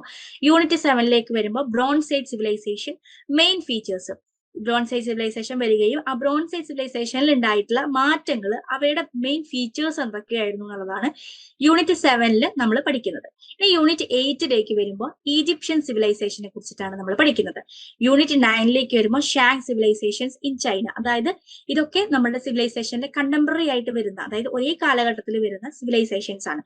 അപ്പൊ അതിനെ കുറിച്ചിട്ടൊക്കെ ഒരേ ടൈം, അതായത് നമ്മളുടെ ഇവിടെ നടക്കുന്ന പോലെ തന്നെ അവിടെ ഒരേ ടൈം എങ്ങനെയാണ് നടന്നിരുന്നത് എന്നുള്ളതൊക്കെ നമ്മൾ ഇതിൽ ഡിസ്കസ് ചെയ്യുന്നുണ്ട്. തീം 4 വരുമ്പോൾ ബ്രോൺസിൽ നിന്ന് നമ്മൾ അയൺ കണ്ടെത്തി, അയൺ ഏജിലേക്ക് നമ്മൾ വന്നു. അപ്പൊ unit 10 use of iron and its implications, അയണിന്റെ യൂസും അതിന് ഇംപ്ലിക്കേഷൻസ് എങ്ങനെയാണ് എന്നുള്ളത് യൂണിറ്റ് 10 വരുമ്പോൾ. യൂണിറ്റ് 11 വരുമ്പോൾ nomadic groups in central and west ഏഷ്യയിലേക്ക് നമ്മൾ വരുന്നു. നൊമാഡിക് ഗ്രൂപ്പ്സ് സെൻട്രൽ ഏഷ്യയിലും വെസ്റ്റ് ഏഷ്യയിലും വന്നത് നമ്മൾ പഠിക്കുന്നു. ഇനി തീം 5 വരുമ്പോൾ ഫോർമേഷൻസ് ഓഫ് എംപയർ, എംപയറുകളുടെ ഫോർമേഷൻസ് എങ്ങനെയായിരുന്നു എന്നുള്ളതാണ് തീം 5 നമ്മൾ പഠിക്കുന്നത്. അതിന് 2 യൂണിറ്റ് ആക്കി തിരിച്ചിട്ടുണ്ട്. യൂണിറ്റ് 12 ഫോർമേഷൻസ് ഓഫ് എംപയർ, അതായത് എംപയറിന്റെ ഫോർമേഷൻസ് മെയിൻ ആയിട്ടും അസീറിയൻ ആൻഡ് ബാബിലോണിയൻ എംപയേഴ്സ് ആണ് അവിടെ ഉണ്ടായത്. അവരുടെ ഇമ്പോർട്ടന്റ് ആയിട്ടുള്ള കാര്യങ്ങളാണ് അവിടെ യൂണിറ്റ് 12 നമ്മൾ ഡിസ്കസ് ചെയ്യുന്നത്. യൂണിറ്റ് 13 വരുമ്പോൾ ഫോർമേഷൻസ് ഓഫ് എംപയേഴ്സ് തന്നെ സസാനിദിന്റെ എംപയേഴ്സ് ഫോർമേഷൻസ് ആണ് നമ്മൾ അവിടെ പഠിക്കുന്നത്. ഇനി തീം 6 വരുമ്പോൾ ancient Greece, unit 14 democratic polity in Greece, ഗ്രീസിൽ ആ സമയത്ത് ഉണ്ടായിട്ടുള്ള മാറ്റങ്ങൾ, സോഷ്യൽ ഫോർമേഷൻസ്, അതൊക്കെയാണ് യൂണിറ്റ് 14 നമ്മൾ പഠിക്കുന്നത്. യൂണിറ്റ് 15 വരുമ്പോൾ ഗ്രീക്ക് കൾച്ചറൽ ട്രഡീഷൻസ് ആണ് പഠിക്കുന്നത്. ഇനി BHIC 103 നമ്മൾ പറഞ്ഞു ഹിസ്റ്ററി ഓഫ് ഇന്ത്യ സെക്കൻഡ്, ഇത് നമ്മളുടെ കോർ കോഴ്സിലെ 3ാമത്തെ കോർ കോഴ്സ് ആണ്. കോർ കോഴ്സിന് നമ്മൾ ബ്ലോക്ക് ആയിട്ട് തിരിച്ചിട്ടുണ്ട്. Block 1 India 200 BCE to 300 CE വരെയുള്ള ഒരു കാലഘട്ടത്തെയാണ് നമ്മൾ ഫസ്റ്റ് ബ്ലോക്കിൽ തിരിച്ചേക്കുന്നത്. അതിൽ യൂണിറ്റ് 1 വരുന്നത് ദ ശങ്കാസ് ആൻഡ് കുഷാണാസ് ആണ്. യൂണിറ്റ് 2 വരുമ്പോൾ emergence of regional powers, regional ആയിട്ട് എങ്ങനെയാണ് പവേഴ്സ് എമർജ് ചെയ്ത് വന്നതെന്നാണ് യൂണിറ്റ് 2 പറയുന്നത്. യൂണിറ്റ് 3 വരുന്നത് early state formation in Deccan and Tamilakam, തമിഴകത്തിലും ഏർലി ഡെക്കാനിലൊക്കെ സ്റ്റേറ്റ് ഫോർമേഷൻസിലേക്ക് വഴിവെച്ചത് എന്തൊക്കെയായിരുന്നു എന്നുള്ളതാണ് യൂണിറ്റ് 3 നമ്മൾ പഠിക്കുന്നത്. യൂണിറ്റ് 4 വരുമ്പോൾ agrarian settlements and agrarian societies, peninsular ഇന്ത്യയിലെ അഗ്രേറിയൻ സെറ്റിൽമെന്റ്സുകളും അതുപോലെ ഉയർന്നു വന്ന അഗ്രേറിയൻ സൊസൈറ്റീസ് ഒക്കെ എന്തായിരുന്നു എന്നാണ് യൂണിറ്റ് 4 നമ്മൾ പഠിക്കുന്നത്. യൂണിറ്റ് 5 വരുമ്പോൾ trade network and urbanisation, trade നെറ്റ്വർക്കുകൾ ഉണ്ടാവുകയും അതോടൊപ്പം അർബനൈസേഷൻസ് ഉണ്ടാവുകയും ചെയ്യുന്നതിനെ കുറിച്ചിട്ട് യൂണിറ്റ് 5 നമ്മൾ ഡിസ്കസ് ചെയ്യുന്നു. ഇനി ബ്ലോക്ക് 2 വരുമ്പോൾ Guptas and post Gupta state and society, ഗുപ്തന്മാരുടെയും പോസ്റ്റ് ഗുപ്ത സ്റ്റേറ്റിന്റെയും സൊസൈറ്റി എങ്ങനെയായിരുന്നു, സ്റ്റേറ്റ് എങ്ങനെയായിരുന്നു എന്നാണ് ഈ ബ്ലോക്കിൽ ഫുൾ ആയിട്ട് നമ്മൾ ഡിസ്കസ് ചെയ്യുന്നത്. അതിൽ യൂണിറ്റ് 6 വരുമ്പോൾ റൈസ് ഓഫ് ഗുപ്താസ്, ഗുപ്തന്മാരുടെ റൈസ്, ഉയർച്ച എങ്ങനെയായിരുന്നു, ഏതൊക്കെ രീതിയിലാണ് നമ്മൾ പരിശോധിക്കുന്നത്, എക്കണോമിക്കലി, സൊസൈറ്റി എങ്ങനെയായിരുന്നു, പൊളിറ്റി എങ്ങനെയായിരുന്നു എന്നുള്ളതാണ് യൂണിറ്റ് 6 നമ്മൾ ഡിസ്കസ് ചെയ്യുന്നത്. യൂണിറ്റ് 7 വരുമ്പോൾ post Gupta kingdom in north India, north ഇന്ത്യയിലെ പോസ്റ്റ് ഗുപ്ത കിങ്ഡം എങ്ങനെയായിരുന്നു എന്നുള്ളതാണ് യൂണിറ്റ് 7 വരുമ്പോൾ നമ്മൾ ഡിസ്കസ് ചെയ്യുന്നത്. Unit 8 Harsha and rise of Kannauj, unit 9 kingdoms in Deccan and south. ഇനി ബ്ലോക്ക് 3 വരുമ്പോൾ transition to early medieval India, early medieval ഇന്ത്യയിൽ വന്ന ട്രാൻസിഷൻസിനെ കുറിച്ചിട്ടാണ് നമ്മൾ പറയുന്നത്. യൂണിറ്റ് 10 ട്രേഡ് ആൻഡ് അർബനൈസേഷൻ, അതായത് ട്രേഡും അർബനൈസേഷനും രണ്ടും ഒറ്റ ലിങ്കിൽ വരുന്ന ആളുകളാണ്. അപ്പൊ അതിന് ട്രേഡ് ആൻഡ് അർബനൈസേഷൻസ് ഒരു യൂണിറ്റ് ആയിട്ട് നമ്മൾ തിരിച്ചിട്ടുണ്ട്. യൂണിറ്റ് 11 വരുമ്പോൾ സ്റ്റാറ്റസ് ഓഫ് വുമൺ, വുമണിന്റെ സ്റ്റാറ്റസ് ആ സൊസൈറ്റിയിൽ, അതായത് മിഡീവൽ ഇന്ത്യ, ഹിസ്റ്ററി ഓഫ് ഇന്ത്യയിലൊക്കെ എങ്ങനെയായിരുന്നു എന്ന് ഡിസ്കസ് ചെയ്യാൻ വേണ്ടിയിട്ട് നമ്മൾ ഒരു യൂണിറ്റിന് തന്നെ തിരിച്ചിട്ടുണ്ട്. യൂണിറ്റ് 12 വരുമ്പോൾ ക്രാഫ്റ്റ്സ് ആൻഡ് ക്രാഫ്റ്റ് പേഴ്സൺസ്, ഡെവലപ്മെന്റും അർബനൈസേഷൻസും ഉണ്ടായപ്പോൾ സ്വാഭാവികം ക്രാഫ്റ്റും ക്രാഫ്റ്റ്സ്മാൻ പേഴ്സൺസും ഉണ്ടായി. അപ്പൊ അവരെ കുറിച്ചിട്ട് യൂണിറ്റ് 12 പഠിക്കുന്നുണ്ട്. 13 വരുമ്പോൾ റിലീജിയൻ ആൻഡ് റിലീജിയസ് പ്രാക്ടീസസ്, റിലീജിയനും റിലീജിയൻ പ്രാക്ടീസസിനെ കുറിച്ചിട്ട് നമുക്ക് അതിൽ പഠിക്കാൻ സാധിക്കും. ഇനി ബ്ലോക്ക് 4 വരുമ്പോൾ കൾച്ചറൽ ഡെവലപ്മെന്റ്സ് ഏതൊക്കെ രീതിയിലാണ് നമ്മളെ കൾച്ചറിനെ ഡെവലപ്പ് ചെയ്ത് മാറ്റിയത് എന്ന് നമുക്ക് പഠിക്കാം. യൂണിറ്റ് 14 വരുമ്പോൾ ലാംഗ്വേജസ് ആൻഡ് ലിറ്ററേച്ചർ, ലാംഗ്വേജ് ഭാഷകളും ലിറ്ററേച്ചറും വന്നതിനെ കുറിച്ചിട്ടാണ് യൂണിറ്റ് 14 നമ്മൾ ഡിസ്കസ് ചെയ്യുന്നത്. യൂണിറ്റ് 15 വരുമ്പോൾ സ്കൾപ്ചേഴ്സ് ആൻഡ് ആർക്കിടെക്ചർ, ആർക്കിടെക്ചറിനെ കുറിച്ചിട്ടും സ്കൾപ്ചേഴ്സിനെ കുറിച്ചിട്ടും നമ്മൾ യൂണിറ്റ് 15 പഠിക്കുന്നുണ്ട്. യൂണിറ്റ് 16 വരുമ്പോൾ സയൻസ് ആൻഡ് ടെക്നോളജിനെ കുറിച്ചിട്ടാണ് പഠിക്കുന്നത്. അതായത് ഹിസ്റ്ററിയിൽ ഉണ്ടായിട്ടുള്ള കൾച്ചറൽ ഡെവലപ്മെന്റ് ആണ് പറയുന്നത് കേട്ടോ. യൂണിറ്റ് 17 എക്കണോമി ആൻഡ് ട്രേഡ്, ട്രേഡും എക്കണോമിക്സും ഒക്കെ എങ്ങനെയാണ് ഡെവലപ്പ് ആയതെന്നാണ് യൂണിറ്റ് 17 നമ്മൾ പഠിക്കുന്നത്. ഇനി യൂണിറ്റ് 18 വരുമ്പോൾ environment, forest and water resources, environment, forest അതൊക്കെ എങ്ങനെയായിരുന്നു എന്നുള്ളതാണ് നമ്മൾ യൂണിറ്റ് 18 വരുമ്പോൾ പഠിക്കുന്നത്. BHIC 104 social formations and cultural patterns of medieval വേൾഡിലേക്ക് വരുമ്പോൾ തീം 1 നമ്മൾ പറഞ്ഞു റോമൻ റിപ്പബ്ലിക് ആണ് പിന്നീട് വരുന്നത്. അതിനെ നമ്മൾ 4 യൂണിറ്റ് ആയി തിരിച്ചിട്ടുണ്ട്. യൂണിറ്റ് 1 റോമൻ എംപയർ എന്തായിരുന്നു, അവരുടെ പൊളിറ്റിക്കൽ സിസ്റ്റം എങ്ങനെയായിരുന്നു, അവരുടെ ഭരണമൊക്കെ എങ്ങനെയായിരുന്നു എന്നുള്ളതാണ് നമ്മൾ എന്ത് പറയുന്നത് യൂണിറ്റ് 1 പറയുന്നത്. യൂണിറ്റ് 2 വരുമ്പോൾ റോമൻ എംപയറിന്റെ എക്കണോമിക് ആൻഡ് സോഷ്യൽ സ്ട്രക്ചർ, അതായത് അവരുടെ എക്കണോമിക്കിൽ എങ്ങനെയായിരുന്നു, അവരുടെ സൊസൈറ്റി എങ്ങനെയായിരുന്നു, അവരുടെ സ്ട്രക്ചർ ഉണ്ടായിരുന്നു എന്നൊക്കെ നമ്മൾ പഠിക്കുന്നതാണ് യൂണിറ്റ് 2 വരുമ്പോൾ. യൂണിറ്റ് 3 വരുമ്പോൾ religion and the rise of Christianity in Roman world, religion വരികയും rise of Christianity in Roman വേൾഡും ആണ് നമ്മൾ യൂണിറ്റ് 3 പഠിക്കുന്നത്. Unit 4 crisis of the Roman empire സ്വാഭാവികമായിട്ടും റോമൻ എംപയറിന്റെ റിപ്പബ്ലിക്കിനെ കുറിച്ച് പഠിക്കുമ്പോൾ ലാസ്റ്റ് സെഷൻ എന്താണ്, ക്രൈസിസ് ഓഫ് റോമൻ എംപയറിന്റെ ഡിക്ലൈനിലേക്ക് വഴിവെച്ച കാര്യങ്ങളായിരിക്കും ലാസ്റ്റ് പോർഷനിൽ നമ്മൾ പഠിക്കുക. തീം 2 വരികയാണെങ്കിൽ feudalism in Europe from the 7th to 14th century, 7ാം നൂറ്റാണ്ട് മുതൽ 14ാം നൂറ്റാണ്ട് വരെയുള്ള കാലഘട്ടത്തിലെ യൂറോപ്പിൽ ഉണ്ടായ ഫ്യൂഡലിസത്തിനെ കുറിച്ചിട്ടാണ് നമ്മൾ തീം 2 പഠിക്കുന്നത്. അതിൽ unit 5 form and structure of ഫ്യൂഡലിസത്തിന് തന്നെ പല പേരുകളൊക്കെ ഇട്ട് വിളിച്ചിരുന്ന ഒരു കാലഘട്ടമായിരുന്നു. അപ്പൊ യൂണിറ്റ് 5 നമ്മൾ ഫ്യൂഡലിസത്തിന്റെ ഫോം എങ്ങനെയായിരുന്നു, സ്ട്രക്ചർ എങ്ങനെയായിരുന്നു എന്നൊക്കെ പഠിക്കുന്നതാണ് യൂണിറ്റ് 5 വരുന്നത്. യൂണിറ്റ് 6 വരുമ്പോൾ phases of feudalism and its decline, ഫ്യൂഡലിസത്തിന് തന്നെ ഉയർച്ചകളും ഉണ്ടായിട്ടുണ്ട്, താഴ്ചകളും ഉണ്ടായിട്ടുണ്ട്, പല രൂപങ്ങളും ഉണ്ടായിട്ടുണ്ട്. അപ്പൊ ആ ഫേസസ് ഓഫ് ഫ്യൂഡലിസം ആണ് നമ്മൾ യൂണിറ്റ് 6 പഠിക്കുന്നത് ആൻഡ് ഇറ്റ്സ് ഡിക്ലൈനോട് കൂടിയിട്ട് അത് അവസാനിക്കുന്നു. ഇനി BHIC 104 തന്നെ തീം 3 വരുമ്പോൾ നമ്മൾ religion, economy and alternative state formations. അപ്പൊ യൂണിറ്റ് 7 വരുന്നത് religion and culture in medieval യൂറോപ്പിലേക്ക് വരുമ്പോൾ അവിടുത്തെ റിലീജിയനും കൾച്ചറും ഒക്കെ എങ്ങനെയായിരുന്നു വ്യക്തമാക്കുന്നതാണ് യൂണിറ്റ് 7. യൂണിറ്റ് 8 വരുമ്പോൾ growth of craft production in യൂറോപ്പിലെ ക്രാഫ്റ്റ് പ്രൊഡക്ഷനെ കുറിച്ചിട്ടാണ് പറയുന്നത്. Unit 9 rise of trade and commerce in Asia and Europe, ഏഷ്യയിലും യൂറോപ്പിലെയും ട്രേഡിന്റെ റൈസ് എങ്ങനെയായിരുന്നു, ഉയർച്ച എങ്ങനെയായിരുന്നു എന്നുള്ളതാണ് യൂണിറ്റ് 9 പറയുന്നത്. യൂണിറ്റ് 10 വരുമ്പോൾ നമ്മൾ ആഫ്രിക്കനെ കുറിച്ച് പഠിക്കുന്നുണ്ട്. യൂണിറ്റ് 11 വരുമ്പോൾ ലാറ്റിൻ അമേരിക്കനെ കുറിച്ചിട്ട് നമ്മൾ പഠിക്കുന്നുണ്ട്. ഇനി തീം 4 വരുമ്പോൾ societies in central Islamic land ആണ് നമ്മൾ പഠിക്കുന്നത്. Unit 12 pre Islamic Arab world and its culture. Unit 13 വരുമ്പോൾ the rise and expansion of ഇസ്ലാമിന്റെ ഉയർച്ചയും അതിന്റെ റൈസിനെ കുറിച്ചിട്ടുമാണ് യൂണിറ്റ് 13 പറയുന്നത്. യൂണിറ്റ് 14 വരുമ്പോൾ ദ കാലിഫേറ്റിനെ കുറിച്ചിട്ട് പറയുന്നുണ്ട്. ഉമയ്യാസ് ആൻഡ് അബ്ബാസിഡ്സിനെ കുറിച്ചിട്ടൊക്കെ അവിടെ ഡിസ്കസ് ചെയ്യുന്നുണ്ട്. യൂണിറ്റ് 15 വരുമ്പോൾ Islamic society, rise and spread of sects. Unit 16 trading world and Asia and Arabs വരികയും ആ ട്രേഡിംഗ് വേൾഡിന് ഉണ്ടാക്കിയിട്ടുള്ള മാറ്റങ്ങളെ കുറിച്ചിട്ടുമാണ് യൂണിറ്റ് 16 നമ്മൾ ഡിസ്കസ് ചെയ്യുന്നത്. പിന്നെ ഇനി എൻവിയോൺമെന്റൽ സ്റ്റഡീസ് ആണ് നമുക്ക് വരുന്നത്. അതിൽ ബ്ലോക്ക് 1 നമ്മൾ കൊടുത്തിരിക്കുന്നത് an introduction to എൻവിയോൺമെന്റൽ and എൻവിയോൺമെന്റൽ studies. Block 2 natural resources. Block 3 എൻവിയോൺമെന്റൽ issues and concerns. എന്തൊക്കെയാണ് ഇഷ്യൂസ് നമ്മൾ ഐഡന്റിഫൈ ചെയ്യുന്നു. പ്രൊട്ടക്ടിങ് അവർ എൻവിയോൺമെന്റ്, പ്രൊട്ടക്ട് ചെയ്യാൻ വേണ്ടിയിട്ട് നമ്മൾ എന്തൊക്കെ പോളിസീസും പ്രാക്ടീസസും ആണ് കൊണ്ടുവരുന്നത്. പിന്നെ ഗ്ലോസറിയാണ് വരുന്നത്. Block 1 an introduction of എൻവിയോൺമെന്റൽ and എൻവിയോൺമെന്റൽ studies ആണ് വരുന്നത്. അപ്പൊ യൂണിറ്റ് 1 അവർ എൻവിയോൺമെന്റ്, നമ്മളുടെ എൻവിയോൺമെന്റ് എങ്ങനെയാണെന്ന് നമ്മൾ പഠിക്കുന്നു. യൂണിറ്റ് 2 എക്കോസിസ്റ്റം എങ്ങനെയാണെന്ന് നമ്മൾ പഠിക്കുന്നു. യൂണിറ്റ് 3 വരുമ്പോൾ മേജർ എക്കോസിസ്റ്റംസ് ഏതൊക്കെയാണെന്ന് നമ്മൾ പഠിക്കുന്നു. ബ്ലോക്ക് 2 വരുമ്പോൾ നാച്ചുറൽ റിസോഴ്സസ് ആണ് വരുന്നത്. നാച്ചുറൽ റിസോഴ്സസ് ഏതൊക്കെയാണെന്നാണ് നമ്മൾ പഠിക്കുന്നത്. യൂണിറ്റ് 4 ലാൻഡ് ആൻഡ് വാട്ടർ റിസോഴ്സസും ലാൻഡിനെ കുറിച്ച് നമ്മൾ പഠിക്കുന്നു. യൂണിറ്റ് 5 ഫോറസ്റ്റ് റിസോഴ്സസിനെ കുറിച്ച് പഠിക്കുന്നു. യൂണിറ്റ് 6 വരുമ്പോൾ ബയോഡൈവേഴ്സിറ്റി, വാല്യൂസ് ആൻഡ് സർവീസസിനെ കുറിച്ചിട്ടാണ് നമ്മൾ പഠിക്കുന്നത്. യൂണിറ്റ് 7 വരുമ്പോൾ എനർജി റിസോഴ്സസ് ഏതൊക്കെയാണെന്നാണ് നമ്മൾ എൻവിയോൺമെന്റൽ സ്റ്റഡീസിൽ പഠിക്കുന്നത്. ഇനി ബ്ലോക്ക് 3 വരുമ്പോൾ എൻവിയോൺമെന്റൽ issues and concerns. Unit 8 biodiversity threats and conservation. Unit 9 വരുമ്പോൾ എൻവയോൺമെന്റൽ പൊല്യൂഷൻ ആൻഡ് ഹസാർഡ്സ്. യൂണിറ്റ് 10 വരുമ്പോൾ വേസ്റ്റ് മാനേജ്മെന്റ് എങ്ങനെയാണെന്നുള്ളത് പഠിക്കുന്നു. യൂണിറ്റ് 11 ഗ്ലോബൽ എൻവയോൺമെന്റൽ ഇഷ്യൂസ് ഏതൊക്കെയാണെന്ന് നമ്മൾ പഠിക്കുന്നുണ്ട്. ഇനി ബ്ലോക്ക് 4 വരുമ്പോൾ protecting our environment policies and practices. നമ്മളുടെ എൻവയോൺമെന്റിനെ പ്രൊട്ടക്ട് ചെയ്യാൻ വേണ്ടിയിട്ട് എന്തൊക്കെ പോളിസീസും പ്രാക്ടീസസും ആണ് നമ്മൾ ചെയ്തു വെക്കേണ്ടതെന്നാണ് ബ്ലോക്ക് 4 നമ്മൾ പഠിക്കുന്നത്. യൂണിറ്റ് 12 എൻവയോൺമെന്റൽ legislation. Unit 13 human communities and environment. 40 വരുമ്പോൾ എൻവയോൺമെന്റൽ എത്തിക്സ് ആണ് നമ്മൾ പഠിക്കുന്നത്. BEDSV 101 വാല്യൂ എഡ്യൂക്കേഷനിലേക്ക് വരുമ്പോൾ ബ്ലോക്ക് 1 നമ്മൾ കൺസെപ്ച്വൽ ഫ്രെയിംവർക്കും, block 2 changing culture and human values, block 3 theoretical foundations, block 4 social dynamics and value development, block 5 social linkages.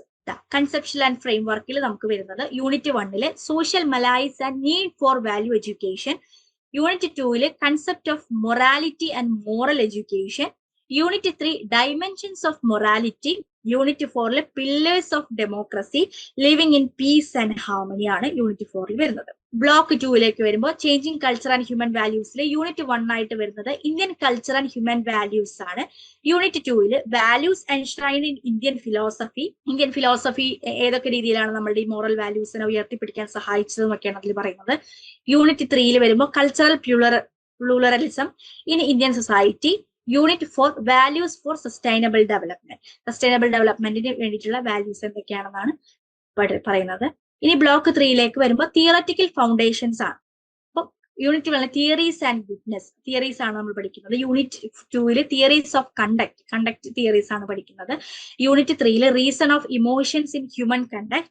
Unit 4 character and personality. ഇനി block 4 വരുമ്പോൾ social dynamics and value development. Unit 1 process of socialisation. Unit 2 വരുമ്പോൾ social interactions and human values. Unit 3 വരുമ്പോൾ values, conflict and resolution. Unit 4 വരുമ്പോൾ process of human adjustment. Block 5 വരുമ്പോൾ social linkages ആണ്. അതിൽ unit 1 ആയിട്ട് വരുന്നത് value development through social institutions, family and neighbourhood. ഇത്തരത്തിലുള്ള social institutions വഴി എങ്ങനെയാണ് നമ്മൾ വാല്യൂ ഡെവലപ്മെന്റ് ചെയ്യുന്നത് എന്നുള്ളതാണ് ആദ്യത്തെ യൂണിറ്റിൽ പഠിക്കുന്നത്. യൂണിറ്റ് 2 വരുമ്പോൾ സ്കൂൾ ആൻഡ് പീർ.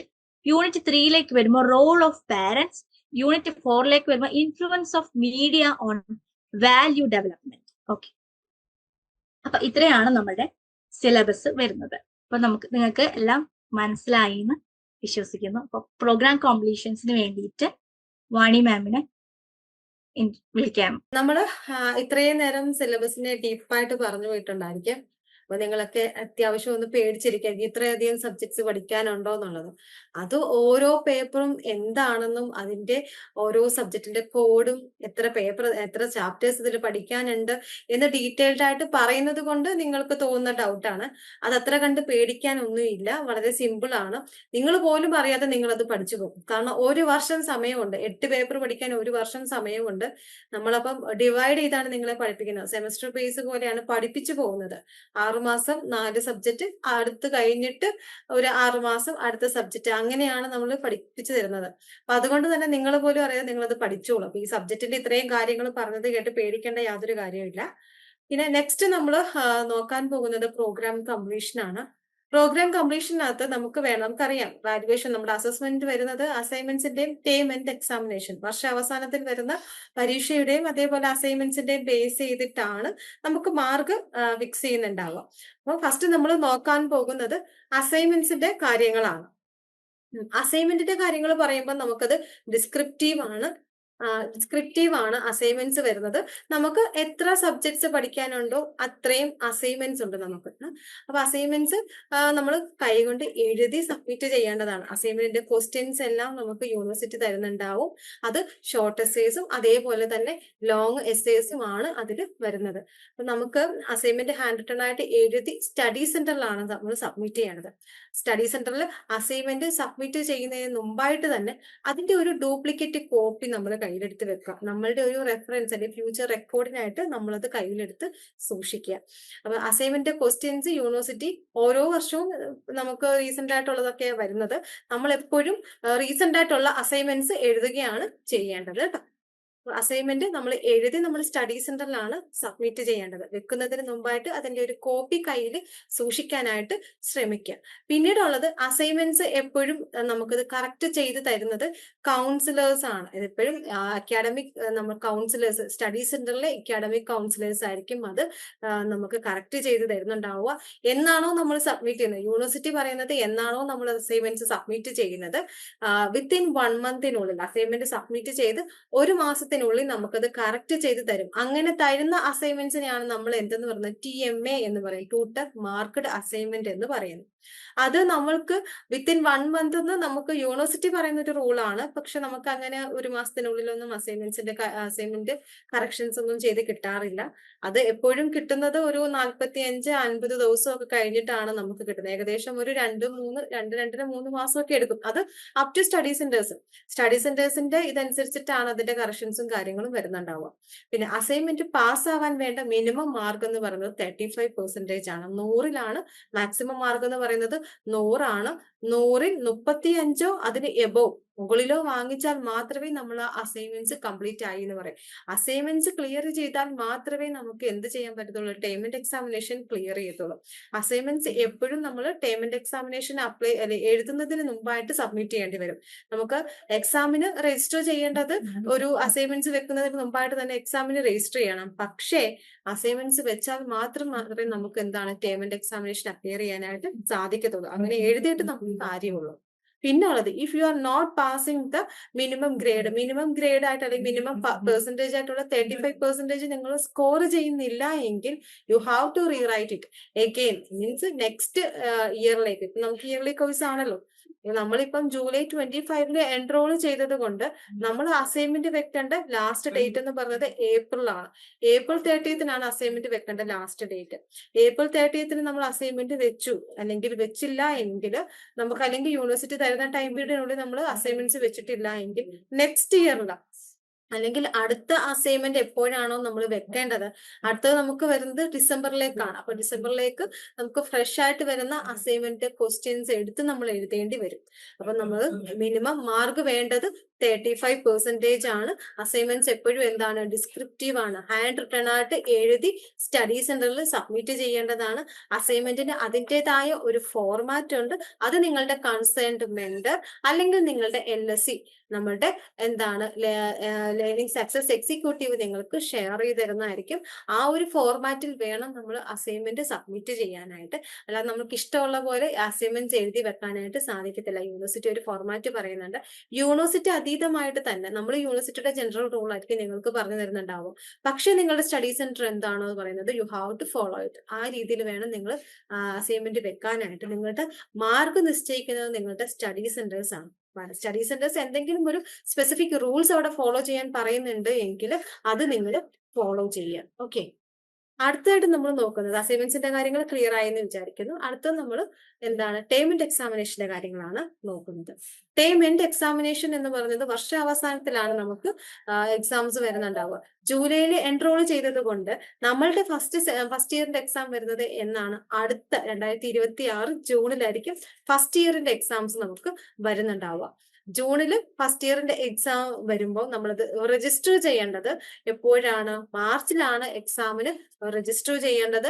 മാർച്ചിൽ എക്സാമിന് രജിസ്റ്റർ ചെയ്യുന്നു, ഏപ്രിൽ അസൈൻമെന്റ് വെക്കുന്നു, ദെൻ നമ്മൾ ജൂണിൽ എക്സാം എഴുതുന്നു. അപ്പൊ ജൂണിൽ എക്സാം എന്നാണോ അതിനൊരു 10 ദിവസം മുമ്പേ നമുക്ക് എന്തുണ്ടാവും, നമ്മുടെ ഹോൾ ടിക്കറ്റ് ഒക്കെ വരുന്നുണ്ടാവും. പൊതുവെ യൂണിവേഴ്സിറ്റി എക്സാംസ് കണ്ടക്ട് ചെയ്യുന്നത് വർഷത്തിൽ 2 തവണയാണ്, ജൂണിലും ഡിസംബറിലുമായിട്ട്.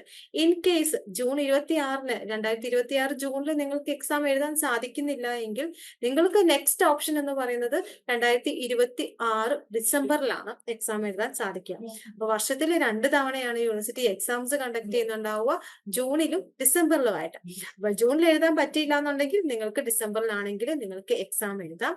അപ്പൊ ജൂണിൽ എക്സാം എഴുതണം എന്നുണ്ടെങ്കിൽ മാർച്ചിൽ എക്സാമിന് രജിസ്റ്റർ ചെയ്ത് ഏപ്രിൽ അസൈൻമെന്റ് സബ്മിറ്റ് ചെയ്തിട്ട് വേണം നമ്മൾ എക്സാം എഴുതാൻ. നേരെ തിരിച്ച് ഡിസംബറിലാണ് നിങ്ങൾ എഴുതാൻ പോകുന്നതെങ്കിൽ ഡിസംബറിൽ എക്സാം എഴുതണം എന്നുണ്ടെങ്കിൽ എന്താണ് വേണ്ടത്, സെപ്റ്റംബറിൽ നമ്മൾ എക്സാമിന് രജിസ്റ്റർ ചെയ്യണം. അതേപോലെ ഒക്ടോബർ 31-ന് മുമ്പായിട്ട് അസൈൻമെന്റ്സ് വെക്കണം, ഡിസംബറിൽ എക്സാം എഴുതണം. നമുക്ക് ഓരോ പ്രോഗ്രാമിനനുസരിച്ചിട്ട് പ്രാക്ടിക്കലൊക്കെ ഉണ്ടാവും. BA ഹിസ്റ്ററിയിൽ പ്രാക്ടിക്കലോ ഇന്റേൺഷിപ്പോ പ്രൊജക്റ്റോ ഒന്നും തന്നെ വരുന്നില്ല. അതുകൊണ്ട് വൈവയും കാര്യങ്ങളൊന്നും നമുക്ക് ഉണ്ടാവില്ല. പിന്നെ എക്സാംസ് നമ്മൾ എപ്പോഴും എക്സാം സെന്ററിലാണ്. സ്റ്റഡി സെന്റർ വേറെയാണ്, എക്സാം സെന്റർ വേറെയാണ്. സ്റ്റഡി സെന്റർ ഒരു ജില്ലയിൽ ഒരെണ്ണം, അല്ലാന്നുള്ള ചില ജില്ലയിലൊന്നും സ്റ്റഡി സെന്റേഴ്സ് ഉണ്ടാവാറില്ല. പക്ഷേ എക്സാം സെന്റർ അങ്ങനെയല്ല കേട്ടോ. നമുക്ക് ഓരോ ജില്ലയിലും ഒരു സെന്ററെങ്കിലും കഴിവതും ഉണ്ടാവും. അപ്പൊ നമുക്ക് എക്സാമിന് അപ്ലൈ ചെയ്യുന്ന സമയത്ത് നിയർ ബൈ ആയിട്ടുള്ള സെന്റർ കൊടുത്ത് നമുക്ക് എക്സാം എഴുതാവുന്നതാണ്. എക്സാമിന് നമുക്ക് വേണ്ട മിനിമം പെർസെന്റേജ്, മാക്സിമം മാർക്ക് എന്ന് പറയുന്നത് 100 100ൽ 35 മിനിമം നമുക്ക് വേണ്ടത്. ഈവൻ നമുക്ക് 35% മാർക്ക് സ്കോർ ചെയ്യാൻ പറ്റിയില്ല എന്നുണ്ടെങ്കിൽ നെക്സ്റ്റ് ഇയറിലേക്ക് അല്ലെങ്കിൽ നെക്സ്റ്റ് എക്സാം എപ്പോഴാണ് നടത്തുന്നത് ആ സമയത്ത് അത് റീഅപ്പിയർ ചെയ്യേണ്ടതായിട്ട് വരുന്നുണ്ട്. നമ്മുടെ കോഴ്സിന്റെ പീരീഡ് എന്ന് പറഞ്ഞാൽ അടുത്ത 5 വർഷത്തിനുള്ളിൽ നമ്മൾ ഇത് കംപ്ലീറ്റ് ചെയ്യണം. അതിനുള്ളിൽ നമുക്ക് ഏതെങ്കിലും പേപ്പേഴ്സ് എഴുതാൻ വിട്ടുപോവുകയോ ബാക്ക് പേപ്പേഴ്സോ ഒക്കെ ഉണ്ടെന്നുണ്ടെങ്കിൽ ആ ഇൻ ബിറ്റ്വീൻ ടൈമിനുള്ളിൽ നമ്മളിത് എഴുതി എടുക്കണം. അടുത്തതാണ് ഫൈനൽ റിസൾട്ട്. ഒരു തിയറി കോഴ്സിന്റെ ഫൈനൽ റിസൾട്ട് നമ്മൾ ഫിക്സ് ചെയ്യുന്നത് എന്തിന്റെ ബേസിസിലാണ്? ആ ഒരു മാർക്കിന്റെയാണ്. നമ്മൾ പറഞ്ഞു അസൈൻമെന്റിന് നമുക്ക് 100 35 വേണം. അതേപോലെ ടേം ആൻഡ് എക്സാമിനേഷന് 100ൽ എത്രയാണ്? 35 മാർക്ക് മിനിമം നമുക്ക് സ്കോർ ചെയ്യണം. അപ്പൊ നിങ്ങൾ വിചാരിക്കും ഈ അസൈൻമെന്റ് 100ല് മാർക്ക് അല്ലെങ്കിൽ 100 നമ്മൾ 100 വാങ്ങിച്ചാലും ഒക്കെ എന്താണ് ഇത്ര അസൈൻമെന്റിന് പ്രാധാന്യം എന്നുള്ളത്.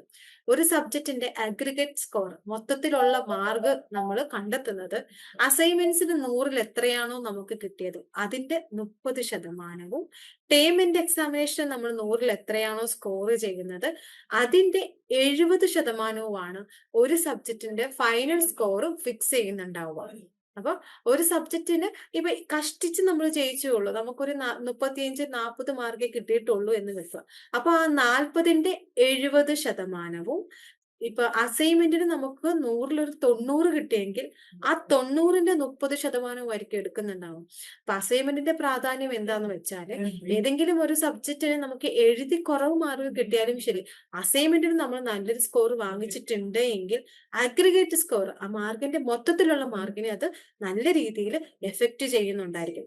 അപ്പൊ നമ്മള് അസൈൻമെന്റ് അത്രയും പ്രാധാന്യത്തോടെ എഴുതി വെക്കാനായിട്ട് ശ്രമിക്കുക. നിങ്ങളുടെ സ്റ്റഡി സെന്റേഴ്സ് ഒക്കെ എന്തെങ്കിലും ഇൻസ്ട്രക്ഷൻസ് നിങ്ങൾക്ക് തരുന്നുണ്ടെങ്കിൽ നിങ്ങൾ അത് ഫോളോ ചെയ്യുക. ആ രീതിയിൽ തന്നെ അസൈൻമെന്റ് എഴുതി വെക്കാനായിട്ട് ശ്രമിക്കുക. അങ്ങനെയാണ് എന്നുണ്ടെങ്കിൽ മോശമില്ലാത്ത ഒരു സ്കോർ നിങ്ങൾക്ക് അസൈൻമെന്റ്സിൽ നേടാനായിട്ട് സാധിക്കും. എപ്പോഴും അസൈൻമെന്റ്സ് നമ്മൾ നോക്കി എഴുതുന്നതാണ്. അതിന്റെ സപ്പോർട്ടൊക്കെ ലേൺ വൈസും മെന്റേഴ്സും ഒക്കെ നിങ്ങൾക്ക് തരുന്നുണ്ട്. അപ്പൊ അത് നല്ല സ്കോർ നിങ്ങൾ നേടിയെടുക്കുക. ഒരു 100ൽ ഒരു 98 99 സ്കോറൊക്കെ നമ്മൾ സ്റ്റുഡൻസിനോട് കിട്ടാറുണ്ട്. ആ സ്കോർ നിങ്ങളും നേടിയെടുക്കാനായിട്ട് ശ്രമിക്കുക. അടുത്ത നമ്മൾ നോക്കുന്നത് എന്താണ് സിലബസ് മാപ്പിങ്ങിന്റെ കാര്യങ്ങളാണ്. അപ്പൊ ഇത്രയും നേരം നമ്മൾ പറഞ്ഞു വന്നത് സിലബസും അതേപോലെ പ്രോഗ്രാം കംപ്ലീഷനുമാണ്. ഇനിയിപ്പോ ലേൺ വൈസിന്റെ കാര്യത്തിലേക്ക് വരികയാണ് എന്നുണ്ടെങ്കിൽ ലേൺ വൈസിന്റെ ആപ്ലിക്കേഷനകത്ത് നമ്മൾ കണ്ടന്റും കാര്യങ്ങളും ഒക്കെ തന്നിട്ടുള്ളത് എന്താണ്? നിങ്ങൾക്ക് ഒരു റെക്കോർഡ് ആയിട്ടുള്ള വീഡിയോസ് ഓരോ യൂണിറ്റിനെ ബേസ് ചെയ്തിട്ടൊരു 1 hour ലെങ്ത്തിൽ വരുന്ന ഒരു റെക്കോർഡ് ചെയ്ത വീഡിയോസ് നിങ്ങളുടെ ആപ്ലിക്കേഷനകത്ത് അവൈലബിൾ ആണ്. അതേപോലെ തന്നെ ആ ഒരു റെക്കോർഡ് ക്ലാസ്സിനെ വളരെ ലഘുവായിട്ട് നിങ്ങൾക്ക് ഒരു ഹെൽപ്പ് ബുക്കിൽ തരുന്നുണ്ട്. വാല്യൂ ആഡഡ് നോട്ടായിട്ട് നിങ്ങൾക്ക് ഹെൽപ്പ് ബുക്കാണ് ഇപ്രാവശ്യം തന്നിട്ടുള്ളത്. വളരെയധികം ഹെൽപ്ഫുൾ ആണ്. ഒരു എൻടയർ വീഡിയോ നിങ്ങൾ ഒരു 1 hour വീഡിയോസ് കണ്ടതിന് ശേഷം അതിൽ ഏറ്റവും പ്രധാനപ്പെട്ട പോയിന്റ്സ് എന്താണ് എന്ന് നിങ്ങൾക്ക് മനസ്സിലാക്കണമെങ്കിൽ നിങ്ങൾ ആ ഒരു ഹെൽപ്പ് ബുക്ക് ഒന്ന് റെഫർ ചെയ്താൽ മതിയോ. പിന്നീട് നിങ്ങൾക്കുള്ളത് SLM ആണ്, സെൽഫ് ലേണിംഗ് മെറ്റീരിയൽ ആണ്. SLM എന്ന് പറയുന്നത് എന്താണ്? ടെക്സ്റ്റിന്റെ സോഫ്റ്റ് കോപ്പിയാണ്. നമ്മൾ പഠിക്കുന്ന സമയത്ത് ജോലിക്കടയിൽ പഠിക്കുന്നവരുണ്ടായിരിക്കാം, അല്ലെങ്കിൽ എന്തെങ്കിലും കാര്യത്തിലൊക്കെ എൻഗേജ്ഡ് ആയിട്ട് പഠിക്കുന്നവരുണ്ടായിരിക്കാം. അപ്പൊ ഈ ഹാർഡ് കോപ്പി നിങ്ങൾക്ക് യാത്ര ചെയ്യുന്ന സമയത്തൊക്കെ ഒന്ന് റെഫർ ചെയ്യണമെങ്കിൽ ഹാർഡ് കോപ്പി ഇങ്ങനെ കൊണ്ടു നടക്കേണ്ട കാര്യമില്ല. ആപ്ലിക്കേഷൻ ഉണ്ടെങ്കിൽ അതിൽ SLM മതി നിങ്ങൾക്ക് ടെക്സ്റ്റ് റെഫർ ചെയ്യുന്ന രീതിയിൽ തന്നെ റെഫർ ചെയ്യാനുണ്ട്. പിന്നെ യൂണിവേഴ്സിറ്റിയിൽ ജോയിൻ ചെയ്ത് കഴിഞ്ഞാൽ പോലും നമുക്കൊരു 4-5 മാസമൊക്കെ എടുക്കും മിനിമം ടെക്സ്റ്റ് ബുക്ക് ഒന്ന് കിട്ടാനായിട്ട്. ആ ഇൻ ബിറ്റ്വീൻ ടൈം പീരീഡിൽ നിങ്ങൾക്ക് ടെക്സ്റ്റിൻ്റെതായിട്ടുള്ള രീതിയിൽ കാര്യങ്ങൾ റെഫർ ചെയ്യണമെന്നുണ്ടെങ്കിൽ you have to use SLM use ചെയ്യുന്നതായിരിക്കും ബെറ്റർ. അപ്പൊ നമ്മുടെ ആപ്ലിക്കേഷൻ ഓപ്പൺ ചെയ്യുമ്പോൾ യൂണിറ്റ് വൈസ് ആണ് നമുക്ക് എന്താ റിസോഴ്സസ് അവൈലബിൾ ആവുന്നത്. നമ്മൾ എങ്ങനെയാണ് നമ്മുടെ ആപ്ലിക്കേഷൻ ഓപ്പൺ ചെയ്യുന്നു, സ്റ്റോർ ഓപ്പൺ ചെയ്യുന്നു, പർച്ചേസ്ഡ് കോഴ്സ് എടുക്കുന്നു, അവിടെ നിന്ന് കണ്ടന്റ് എടുക്കുന്നു, ദെൻ എന്താണ് നമ്മൾ ഫസ്റ്റ് ഇയർ എടുക്കുന്നു. ഫസ്റ്റ് ഇയറിൽ ഓരോ സബ്ജക്ട് കിടക്കുന്നുണ്ടാവും. അതിൽ ഫസ്റ്റ് സബ്ജക്ട് എടുത്ത് കഴിയുമ്പോൾ, അല്ലെങ്കിൽ നമുക്ക് ഏത് സബ്ജക്റ്റ് ആണോ പഠിക്കേണ്ടത് ആ സബ്ജക്ട് എടുത്തു കഴിയുമ്പോൾ നമുക്ക് എങ്ങനെയാണ് റിസോഴ്സസ് അവൈലബിൾ ആവുന്നത്? സബ്ജക്ട് സെലക്ട് ചെയ്യുക, അതിനുശേഷം എന്താണ് അതിന്റെ ബ്ലോക്ക് 1 എടുക്കുക. ബ്ലോക്ക് എടുത്തതിന് ശേഷം യൂണിറ്റ്സ് എടുക്കുക. യൂണിറ്റ് വൈസ് ഒരു റെക്കോർഡ് ചെയ്ത വീഡിയോസ് ഉണ്ടായിരിക്കും. അതേപോലെ തന്നെ ഹെൽത്ത് ബുക്കും കാര്യങ്ങളും ഉണ്ടാവും. അതിന്റെ തൊട്ട് താഴെ എന്താണ് നമുക്ക് SLM ഉണ്ട്. SLM എന്ന് പറഞ്ഞാൽ ടെക്സ്റ്റ് ബുക്കിന്റെ സോഫ്റ്റ് കോപ്പിയാണ്. ദെൻ അതിനുശേഷം എന്താണ് എക്സാം PDF ഉണ്ട്. എക്സാം PDF എന്ന് പറഞ്ഞാൽ നമ്മൾ പഠിക്കുന്ന ആ ഒരു പോർഷൻസിലെ അല്ലെ യൂണിറ്റിലെ ഏതെങ്കിലും പോർഷൻസിൽ നിന്നും പ്രീവിയസ് ഇയറിൽ നമുക്ക് ക്വസ്റ്റ്യൻസ് എന്തെങ്കിലും ചോദിച്ചിട്ടുണ്ട് എങ്കിൽ ആ ക്വസ്റ്റ്യൻസും അതിന്റെ ആൻസേഴ്സുമാണ് എക്സാം PDF വരുന്നുണ്ടാവുക. എക്സാം PDF എന്ന് പറയുന്നത് എക്സാം സ്പെഷ്യൽ ആണ്. പ്രീവിയസ് ഇയറിലൊക്കെ നമുക്ക് ചോദിച്ചിട്ടുള്ള ആ ഒരു പർട്ടിക്കുലർ യൂണിറ്റിൽ നിന്നും ചോദിച്ചിട്ടുള്ള ക്വസ്റ്റ്യൻസും അതിന്റെ ആൻസേഴ്സും ആണ് നമുക്ക് എക്സാം PDF വരുന്നുണ്ടാവുക. അടുത്തതാണ് ഫാസ്റ്റ് ട്രാക്ക് പാത്ത് എന്ന് പറയുന്നത്. ഇപ്പൊ നിങ്ങൾക്കറിയാം, ഞാൻ ആദ്യമേ പറഞ്ഞു നമുക്ക് റെക്കോർഡഡ് വീഡിയോസ് ഉണ്ടെന്നുള്ളത്. അതൊക്കെ ഏകദേശം ഒരു 45 തൊട്ട് 1 അവർ ലെങ്ത്തിൽ വരുന്ന വീഡിയോ ക്ലാസ്സസ് ആണ്, വീഡിയോ ലെക്ചേഴ്സ് ആണ് അവിടെ അവൈലബിൾ ആയിട്ടുള്ളത്. അപ്പൊ നിങ്ങൾക്ക് ഒരു ഈസി ആയിട്ട് കാണണം എന്നുണ്ടെങ്കിൽ, വളരെ ടൈം വളരെ കുറവാണെന്നുണ്ടെങ്കിൽ നിങ്ങൾ ഇതൊരു 1.25 സ്പീഡിൽ കാണാം. വീഡിയോ ലെക്ചേഴ്സ് ഒക്കെ 1.25 സ്പീഡിലൊക്കെ ഇട്ട് കാണുകയാണെങ്കിൽ അത്യാവശ്യം, കാരണം ഓരോ ഫാക്കൽറ്റീസും ഡീപ്പായിട്ട് പറഞ്ഞു പോകുന്നുണ്ട്. പിന്നെ അവർ പറയുന്ന കൂട്ടത്തിൽ ഇച്ചിരി ഡിലേ എടുത്ത് പറയുന്നുണ്ട്. വോയിസ് നോട്ട് ഒക്കെ കൊടുത്ത് ഇങ്ങനെ പറയുമ്പോഴത്തേക്കിന് അതിൻ്റെതായ ഒരു ലാഗിങ് അവിടെ വരും. അപ്പൊ നിങ്ങൾക്ക് ഇച്ചിരി ബെറ്റർ ആയിട്ട് സ്പീഡായിട്ട് ഒരു വീഡിയോസ് കണ്ടു പോകണം. മനസ്സിലാക്കി, സ്പീഡായിട്ട് പോയിട്ട് കാര്യമില്ല, നിങ്ങൾക്ക് മനസ്സിലാക്കി നല്ല രീതിയിൽ ഒരു പോർഷൻസ് കണ്ടുപോകണമെന്നുണ്ടെങ്കിൽ 1.25 എന്ന് പറയുന്ന സ്പീഡ് ലിമിറ്റിൽ നിങ്ങൾ അതൊന്ന് വീഡിയോസ് കണ്ടുപോവുക. അതേപോലെ തന്നെ ഫാസ്റ്റ് ട്രാക്ക് പാത്തിൽ പറയുന്നത്, നിങ്ങൾക്കറിയാം ആപ്ലിക്കേഷൻ ഓപ്പൺ ചെയ്യുമ്പോൾ തന്നെ അവിടെ exam PDF PYQA previous year question paper അനാലിസിസും ഉണ്ട്. നമ്മളപ്പോൾ വീഡിയോസ് കാണാം, വീഡിയോസ് കണ്ട് പോർഷൻസ് മനസ്സിലാക്കുക, SLM വായിച്ച് ടെക്സ്റ്റ് ബേസ്ഡ് ആയിട്ടുള്ള കാര്യങ്ങളെല്ലാം അക്യൂർ ചെയ്തതിന് ശേഷം നമ്മൾ എക്സാം PDF റെഫർ ചെയ്യുക. എക്സാം PDF റെഫർ ചെയ്യുമ്പോൾ നമുക്ക് സ്വയം മനസ്സിലാക്കാൻ സാധിക്കും നമ്മൾ പഠിച്ച പോർഷൻസിലെ ഏറ്റവും പ്രധാനപ്പെട്ട കാര്യങ്ങൾ എന്താണ്, പരീക്ഷയ്ക്ക് ഏതൊക്കെ പോർഷൻസിൽ നിന്നാണ് ക്വസ്റ്റ്യൻസ് വരുന്നത്, അതിന്റെ ആൻസേഴ്സും എക്സാം വീഡിയോ നമ്മൾ തന്നിട്ടുണ്ട്. അപ്പൊ നമ്മുടെ എക്സാമിന് പ്രിപ്പയർ ചെയ്യാനായിട്ട് ലേൺ ബേസ് തരുന്ന കാര്യങ്ങളാണ് എക്സാം സ്പെഷ്യൽ ഗൈഡ്, അതേപോലെ പ്രീവിയസ് ഇയർ അൾട്ടിമേറ്റ് അനാലിസിസ്.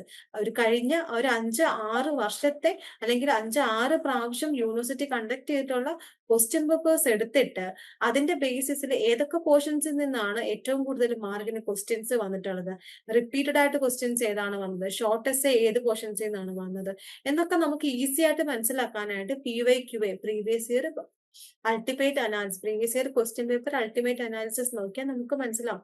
അപ്പോൾ ഒരു വീഡിയോസ് കണ്ട് അതിന്റെ SLM നോക്കിയതിന് ശേഷം PYQA ഒക്കെ റെഫർ ചെയ്യുകയാണെങ്കിൽ ഏത് പർട്ടിക്കുലർ പോർഷൻസ് ആണ് നമ്മൾ ഒരിക്കലും സ്കിപ്പ് ചെയ്യാത്തത്, അല്ലെങ്കിൽ സ്കിപ്പ് ചെയ്യരുതാത്തത് ഏത് പോർഷൻസ് ആണ്, മസ്റ്റ് ആയിട്ട് പഠിക്കേണ്ടത് ഏത് പോർഷൻസ് ആണ്, ഇത്ര മാർക്കിന്റെ ക്വസ്റ്റ്യൻസ് ഒരു യൂണിറ്റിൽ നിന്നും എത്ര മാർക്കിന്റെ ക്വസ്റ്റ്യൻസ് ആണ് വരാൻ സാധ്യതയുള്ളത് എന്നൊക്കെ മനസ്സിലാക്കാനായിട്ട് നമുക്ക് ഈ ഒരു പോർഷൻസ് റെഫർ ചെയ്യുന്നതിലൂടെ നമുക്ക് ഇച്ചിരി എന്താണ് എക്സാം ബേസ്ഡ് ആയിട്ട് പ്രിപ്പയർ ചെയ്യുമ്പോൾ ഹെൽപ്ഫുൾ ആവുന്ന കാര്യങ്ങളാണ്. അടുത്തത് എന്താണ്, ഒരു ടഫ് കോൺസെപ്റ്റ് ഒക്കെ നമുക്ക് വരുന്ന സമയത്ത്, അല്ലെങ്കിൽ നമുക്ക് വായിച്ചിട്ട് മനസ്സിലാവുന്നില്ല, അതല്ല ടെക്സ്റ്റ് ബുക്ക് വായിച്ചിട്ടോ വീഡിയോസോ കണ്ടിട്ടോ മനസ്സിലാവാത്ത കാര്യങ്ങളാണെങ്കിൽ എന്താണ്, നമ്മുടെ എക്സാം ഗൈഡ് ബുക്കിനകത്ത് പല ഡയഗ്രാംസിലൊക്കെ നമുക്ക് തന്നിട്ടുണ്ടാവും. നിങ്ങൾക്ക് ഇപ്പം ജസ്റ്റ് തിയറി മാത്രം ഇങ്ങനെ വായിച്ചു പോയാൽ നമുക്കത് പെട്ടെന്ന് മൈൻഡിൽ സ്ട്രൈക്ക് ചെയ്യാനായിട്ട് ബുദ്ധിമുട്ടായിരിക്കും. പക്ഷെ നമ്മളുടെ വാല്യൂ ആയിട്ടുള്ള അല്ലെങ്കിൽ നമ്മുടെ ഹെൽത്ത് ബുക്കും എക്സാം ഗൈഡും ഒക്കെ നിങ്ങൾ നോക്കിക്കഴിഞ്ഞാൽ പല ഫ്ലോ ചാർട്ടിലും പല കളറിലൊക്കെ നിങ്ങൾക്ക് നോട്ട്സ് തന്നിട്ടുണ്ട്.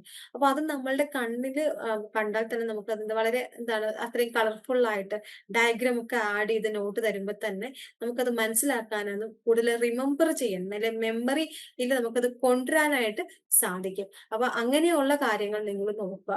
വളരെ ഇൻഡെപ്ത് ആയിട്ടുള്ള കോൺസെപ്റ്റ് മനസ്സിലാക്കുന്നതിൽ നിങ്ങൾക്ക് എന്തെങ്കിലും ബുദ്ധിമുട്ടുണ്ടെങ്കിൽ ഈ പറഞ്ഞ പോലെ തന്നെ ലേൺ വൈസിന്റെ എക്സാം PDAയിലും അതേപോലെ തന്നെ HP-യിലും ഒക്കെ തന്നിട്ടുള്ള നോട്ട്സും കാര്യങ്ങളും ഒക്കെ ഒന്ന് നോക്കാനായിട്ട് നിങ്ങൾ ശ്രമിക്കുക. അത് നിങ്ങൾക്ക് ഇച്ചിരൂടെയൊക്കെ ഒരു ഹെൽപ്ഫുൾ ആയിരിക്കും. കാര്യങ്ങൾ മനസ്സിലാക്കിയെടുക്കാനും കൂടുതൽ കാര്യങ്ങൾ ഓർത്തെടുക്കാനും നിങ്ങളെ അത് ഹെൽപ്പ് ചെയ്യുന്നുണ്ടായിരിക്കും. അടുത്തത് കോർ സ്റ്റഡി സ്റ്റാക്സ് ആണ്. കോർ സ്റ്റഡി സ്റ്റാക്ക് നമ്മൾ പറഞ്ഞ കാര്യങ്ങൾ തന്നെയാണ്. നമ്മൾ റെക്കോർഡ് ചെയ്ത വീഡിയോസ് കാണുമ്പോൾ നമ്മളത് സ്റ്റാർട്ട് ചെയ്യുമ്പോൾ നമുക്ക് വേണമെങ്കിൽ അത് റിവൈസ് ചെയ്യാം. ഏതെങ്കിലും പോർഷൻസ് പറഞ്ഞത് നമുക്ക് മനസ്സിലായില്ല എന്നുണ്ടെങ്കിൽ നമുക്കത് ഒന്നുകൂടെ ഫോർവേഡ് അല്ലെങ്കിൽ ഒന്ന് ഫോർവേഡ് ചെയ്യാം, അല്ലെങ്കിൽ നമുക്ക് ബാക്ക്വേർഡ് ചെയ്ത് ഒന്നുകൂടെ ഒന്ന് നോക്കാം.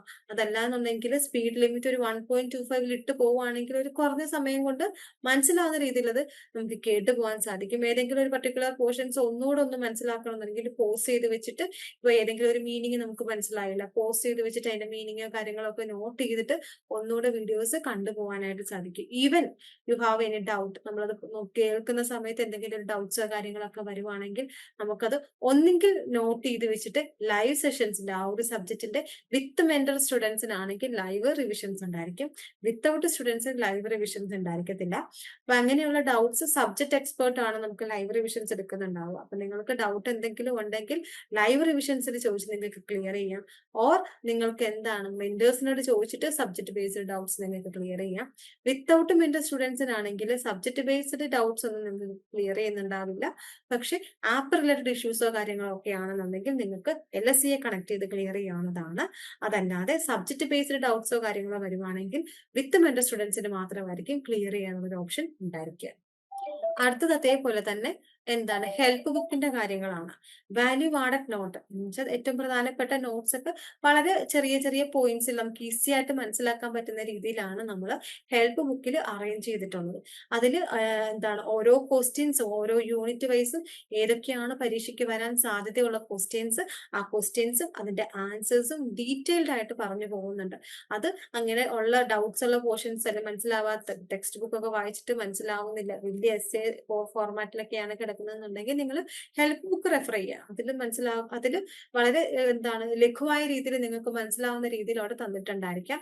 ഇൻ കേസ് എഗെയിൻ നിങ്ങൾക്ക് ഡൗട്ട് ഉണ്ടെങ്കിൽ നിങ്ങളുടെ മെന്ററുമായിട്ടോ അല്ലെങ്കിൽ ലൈവ് സെഷൻസിലോ നിങ്ങൾക്ക് വിത്ത് മെന്റർ സ്റ്റുഡൻസിന് ക്ലിയർ ചെയ്യാവുന്നതാണ്. പിന്നെ ഉള്ളത് എക്സാം സ്പെഷ്യൽ ഗൈഡ് ആണ്. എക്സാം സ്പെഷ്യൽ ഗൈഡിൽ ഓരോ യൂണിറ്റിനെ ബേസ് ചെയ്തിട്ടും ഒരു 10 12 ക്വസ്റ്റ്യൻസ് ഒക്കെ അവിടെ വരാറുണ്ട്, അല്ലെങ്കിൽ ഒരു 15 ക്വസ്റ്റ്യൻസ് ഒക്കെ തന്നെ വരാറുണ്ട്.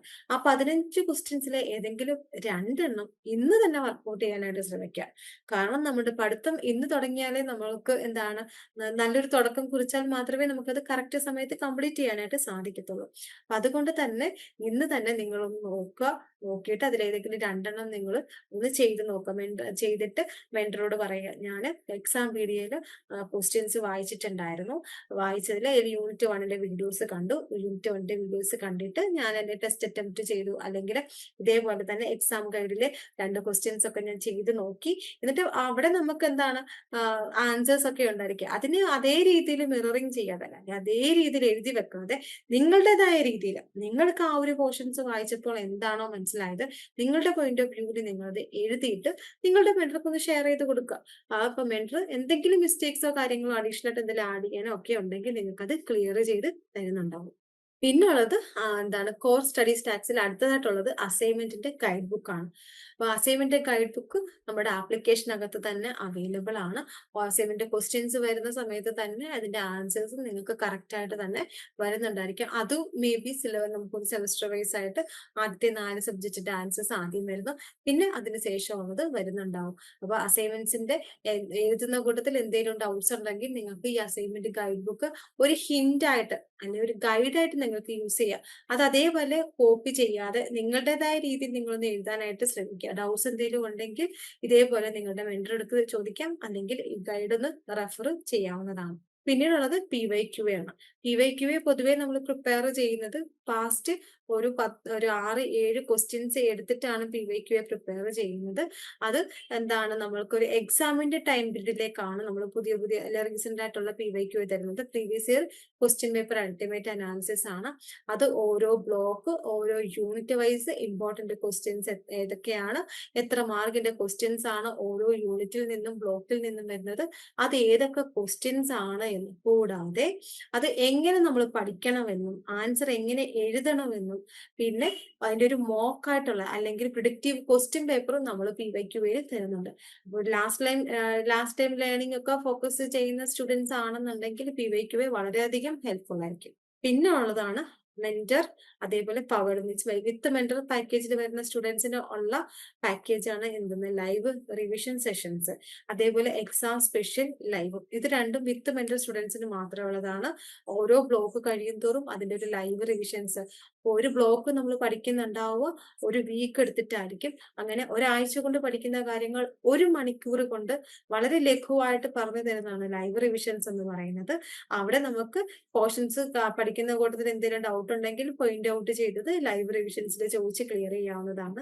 പിന്നെ എക്സാമിന്റെ ടൈം പീരീഡിൽ എക്സാം സ്പെഷ്യൽ ലൈവ് സെഷൻസും വരാറുണ്ട്. അതും ഈ പറഞ്ഞ പോലെ തന്നെ പ്രീവിയസ് ഇയർ ക്വസ്റ്റ്യൻ പേപ്പേഴ്സിനെ ബേസ് ചെയ്തിട്ട് ഓരോ ബ്ലോക്കിൽ നിന്നും ഏതൊക്കെ ക്വസ്റ്റ്യൻസ് ആണ് വരുന്നത്, അത് എങ്ങനെ എഴുതണം എന്നുള്ളൊരു ഒരു ഔട്ട്ലൈൻ നമുക്ക് തരുന്ന ഒരു സെഷനാണ് എക്സാം സ്പെഷ്യൽ ലൈവ് സെഷൻ എന്ന് പറയുന്നത്. ഇത് വിത്ത് മെന്റർഷിപ്പിലുള്ള സ്റ്റുഡൻസിന് മാത്രം ലഭിക്കുന്നതാണ്. ഇതെല്ലാം ലൈവായിട്ട് നമ്മൾ ഇതേപോലെ തന്നെ സൂം മീറ്റിംഗിൽ കൊടുക്കുന്നതാണ്. അടുത്തതാണ് പെർഫോമൻസ് ബേസ്ഡ് ആയിട്ടുള്ള കാര്യങ്ങൾ. അപ്പൊ അതിലും എന്താണ് മെന്റർ കെയർ ആണ് നമ്മൾ പറയുന്നത്. പെർഫോമൻസ് ആൻഡ് കെയർ ലെയർ എന്ന് പറയുന്നത് ഇഗ്നു മോഡൽ എക്സാംസ് വിത്ത് മെന്റർ സ്റ്റുഡൻസിന് നമ്മൾ എന്താണ് ഇഗ്നു മോഡൽ എക്സാംസ് കണ്ടക്ട് ചെയ്യാനുണ്ട്.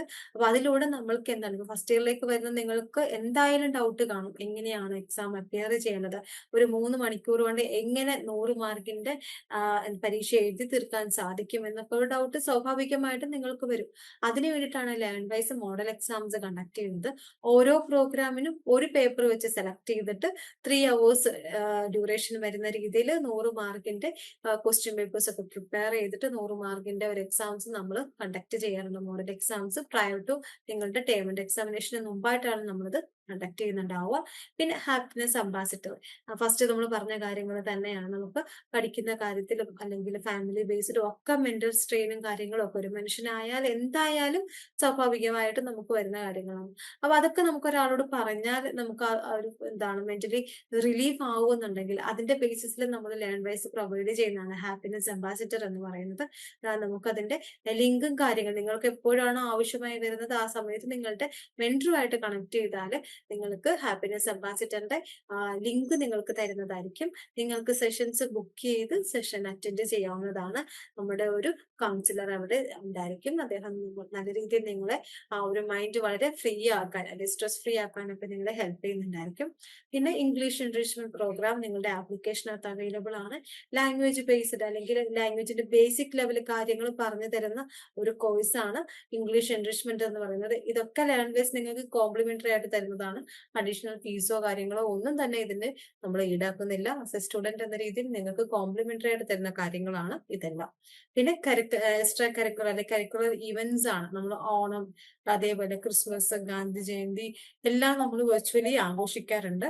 അങ്ങനത്തെയുള്ള കാര്യങ്ങൾ നമ്മൾ ഈ ഒരു എന്താണ് അക്കാഡമിക് ജേർണിയിൽ കണ്ടക്ട് ചെയ്ത് പോകുന്നുണ്ട്. പിന്നെ കരിയർ ഡെവലപ്മെന്റ്, അതൊക്കെ നമുക്ക് നമ്മളുടെ സ്കില്ലിനനുസരിച്ചിട്ട് നമ്മൾ കാര്യങ്ങളെല്ലാം ചെയ്തു തരുന്നുണ്ട്. അതേപോലെ ഓറിയന്റേഷൻ പ്രോഗ്രാമിന്റെ കൂടെ ഒപ്പം തന്നെ നമ്മളൊരു കരിയർ ഗൈഡൻസിന്റെ ക്ലാസ്സും കാര്യങ്ങളും ഒക്കെ നിങ്ങൾക്ക് വെക്കുന്നുണ്ട്. വരുന്ന സെഷൻസിലൊക്കെ അതുണ്ടാവും. അടുത്തത് ടൈം ടേബിൾ ആണ്. വിത്ത് മെന്റർ പാക്കേജിലുള്ള സ്റ്റുഡൻസിന് നമ്മൾ ലൈവ് സെഷൻസ് പ്രൊവൈഡ് ചെയ്യുന്നുണ്ടല്ലോ. അപ്പൊ ആ ലൈവ് സെഷൻസ് ഒക്കെ കറക്റ്റ് ആയിട്ട് നമുക്ക് ഫോളോ അപ്പ് ചെയ്ത് പോകണമെന്നുണ്ടെങ്കിൽ എന്ത് വേണം, നമുക്ക് ടൈം ടേബിൾ വേണം, ഇല്ലേ, ഒരു കലണ്ടർ വേണം ഓരോ ദിവസം എന്താണെന്ന് മനസ്സിലാക്കാനായിട്ട്. അപ്പൊ അതിന്റെ ബേസിസിൽ നമ്മൾ ടൈം ടേബിൾ പ്രിപ്പയർ ചെയ്തിട്ടുണ്ട്. അത് ഈ ഒരു സെക്ഷൻ കഴിയുമ്പോൾ നിങ്ങളുടെ മെന്റർ നിങ്ങൾക്ക് ഷെയർ ചെയ്ത് തരുന്നുണ്ടായിരിക്കും. നമുക്ക് ടൈം ടേബിൾ എന്താണ് എന്നുള്ളത് നമുക്കൊന്ന് നോക്കാം. ഇതിനകത്ത് നിങ്ങൾ നോക്കുമ്പോൾ ഒരു ഡൗട്ട് വന്നേക്കാം, എന്താണ് 2 ടൈം സോൺ തന്നിട്ടുള്ളത്. ഇപ്പൊ ഇവിടെ തന്നെ നമുക്ക് 2 ടൈം സോൺ തരുന്നുണ്ട്. എന്താണ് രാവിലെ 10:30ക്കും അതേപോലെ തന്നെ വൈകിട്ട് 7:30 എന്നൊരു ടൈം കാണിക്കുന്നുണ്ട്. അത് നമ്മൾ നോക്കേണ്ട കാര്യമില്ല. നമ്മൾ ഓരോ ദിവസവും പഠിക്കേണ്ട കാര്യങ്ങൾ മാത്രം നമ്മൾ ശ്രദ്ധിച്ചാൽ മതി. അപ്പൊ ഇവിടെ നോക്കുവാണെങ്കിൽ നമ്മളുടെ ടൈം ടേബിൾ വൈസ് നമുക്ക് സ്റ്റാർട്ട് ചെയ്യുന്നത് ഓഗസ്റ്റ് 11 ഇന്നലെ തൊട്ട് സ്റ്റാർട്ട് ചെയ്യണമെന്നാണ് പറഞ്ഞിട്ടുള്ളത്. അപ്പൊ നമ്മൾ എന്തായാലും ഇന്ന് തൊട്ട് സ്റ്റാർട്ട് ചെയ്യുക. ഇന്ന് നമ്മൾ ഇംഗ്ലീഷ് കമ്മ്യൂണിക്കേഷൻ സ്കില്ലിൽ BEGAE 182 എന്ന് പറയുന്ന ഇംഗ്ലീഷ് കമ്മ്യൂണിക്കേഷൻ സ്കില്ലിന്റെ പോർഷൻസ് ഇന്ന് കാണാൻ തുടങ്ങുക. അതിന്റെ ഇൻട്രൊഡക്ഷൻ പോർഷൻസും അതേപോലെ തന്നെ ബ്ലോക്ക് 1ലെ ലെസൺ 1 നിങ്ങൾ ഇന്ന് കാണുക. കാരണം ഓരോ ദിവസം എന്ത് കാണണം എന്ന് പറയുന്നുണ്ട്. അപ്പം ഈ പറഞ്ഞിരിക്കുന്ന കാര്യങ്ങൾ ഇൻട്രൊഡക്ഷനും അതേപോലെ തന്നെ ലെസൺ 1 ഇന്ന് കംപ്ലീറ്റ് ചെയ്യാനായിട്ട് ശ്രമിക്കുക. അപ്പം ഈ ഒരു സബ്ജക്റ്റിന്റെ BEGAE 182 എന്ന് പറയുന്ന ഇംഗ്ലീഷ് കമ്മ്യൂണിക്കേഷൻ സ്കില്ലിന്റെ ഫസ്റ്റ് ബ്ലോക്ക് കംപ്ലീറ്റ് ചെയ്യേണ്ടത് എന്നാണ് ഓഗസ്റ്റ് 16 ഉള്ളിൽ നിങ്ങൾ ശനിയാഴ്ചക്കുള്ളിൽ ബ്ലോക്ക് 1 കംപ്ലീറ്റ് ചെയ്യുക. ഇവിടെ ഒരു ഗ്രീൻ കളറിൽ തന്നിരിക്കുന്നത് കാണുന്നില്ലേ, അത് ലൈവ് സെഷൻസ് ഷെഡ്യൂൾ ചെയ്യുന്നതാണ്. അപ്പം ഈ ഒരു 16 തീയതിക്ക് ശേഷം നമുക്ക് എന്ന് വേണമെങ്കിലും ലൈവ് എക്സ്പെക്ട് ചെയ്യാം. ബ്ലോക്ക് 1ന്റെ ലൈവ് ഓഗസ്റ്റ് 16 ശേഷം എന്ന് വേണമെങ്കിലും നമുക്ക് എക്സ്പെക്ട് ചെയ്യാം. അപ്പൊ നമ്മളൊരു 4 ദിവസം കൊണ്ട് പഠിച്ച പോർഷൻസ് അല്ലെങ്കിൽ 4-5 ദിവസം കൊണ്ട് പഠിച്ച ഈ ഒരു ബ്ലോക്ക് 1നെ 1 മണിക്കൂർ കൊണ്ട് നിങ്ങൾക്ക് സബ്ജക്ട് എക്സ്പേർട്ട് പറഞ്ഞു തരുന്നതായിരിക്കും ലൈവ് റിവിഷൻസ് എന്ന് പറയുന്നത്. അത് ആഴ്ചയിൽ ഒരു ദിവസമായിരിക്കും. നമ്മളത് എക്സ്പെക്ട് ചെയ്യേണ്ട ഡേറ്റ് എന്ന് പറഞ്ഞാൽ ഓഗസ്റ്റ് 16 ശേഷമാണ്. അപ്പൊ ഇംഗ്ലീഷ് കമ്മ്യൂണിക്കേഷൻ സ്കില്ല് സ്റ്റാർട്ട് ചെയ്യുന്നത് ഇന്ന് തൊട്ടാണെങ്കിൽ ഓഗസ്റ്റ് 12 സ്റ്റാർട്ട് ചെയ്യുന്ന ഇംഗ്ലീഷ് കമ്മ്യൂണിക്കേഷൻ സ്കിൽ എന്ന് പറയുന്ന സബ്ജക്ട് നമ്മൾ തീർക്കേണ്ടത് എന്നാണ് സെപ്റ്റംബർ 5-ാം തീയതിയാണ്. സെപ്റ്റംബർ 5-ാം തീയതിക്കുള്ളിൽ നമ്മൾ വീഡിയോസ് ഫുള്ള് കംപ്ലീറ്റ് ചെയ്യുക. ആ ഒരു ടൈം പീരീഡിനുള്ളിൽ തന്നെ നിങ്ങളുടെ ലൈവ് സെഷൻസും കഴിയുന്നുണ്ടാവും. അപ്പൊ ടൈം ടേബിൾ അനുസരിച്ചിട്ട് ഓരോ സബ്ജക്ട് കഴിയുമ്പോഴായിരിക്കും അടുത്ത സബ്ജക്ട് സ്റ്റാർട്ട് ചെയ്തത്. പക്ഷെ ഇവിടെ ഒരു വ്യത്യാസമുണ്ട്. ഇവിടെ ഒരു വ്യത്യാസം എന്ന് പറയുന്നത് നമ്മുടെ നെക്സ്റ്റ് ഇംഗ്ലീഷ് കമ്മ്യൂണിക്കേഷൻ സ്കില്ല് കഴിഞ്ഞാൽ അടുത്തതായിട്ട് നമ്മൾ പഠിക്കേണ്ട സബ്ജക്ട് എന്ന് പറയുന്നത് നമ്മുടെ കോർ പേപ്പർ ആയിട്ടുള്ള ഹിസ്റ്ററി ഓഫ് ഇന്ത്യ BHIC 101 എന്ന് പറയുന്ന കോർ പേപ്പർ ആണ് നെക്സ്റ്റ് സ്റ്റാർട്ട് ചെയ്യേണ്ടത്. ഈ ഒരു സബ്ജക്ട് എന്ന് പറഞ്ഞാൽ വളരെ ലെങ്തി ആണ്. ലെങ്തി എന്ന് പറയുന്നത് ഒരു 1 തൊട്ട് 6 ബ്ലോക്ക് വരെ വരുന്ന ഒരു ലെങ്തി സബ്ജക്റ്റ് ആണ് ഈ ഹിസ്റ്ററി ഓഫ് ഇന്ത്യ എന്ന് പറയുന്നത്. അതിന്റെ 3 ബ്ലോക്ക് നമ്മൾ ആദ്യം പഠിക്കുന്നുണ്ടാവും. അതിന്റെ 3 ബ്ലോക്ക് നമ്മൾ സെപ്റ്റംബർ 25-ാം തീയതിക്കുള്ളിൽ തീർക്കണം. 3 ബ്ലോക്ക് നമ്മൾ സെപ്റ്റംബർ 5-ാം തീയതിക്കുള്ളിൽ തീർക്കുക. അപ്പോൾ 3 ബ്ലോക്കിന്റെ ലൈവ് ഒരു 3 സെഷൻസ് ആയിട്ടോ അല്ലെങ്കിൽ ചിലപ്പം ഓരോ ബ്ലോക്കിന്റെ ലെങ്തിനനുസരിച്ചിട്ടാണ് ലൈവ് സെഷൻസ് കൂടുകയോ കുറയുകയോ ഒക്കെ ചെയ്യുന്നുണ്ടാവും. അപ്പൊ നമ്മളുടെ ആ ഒരു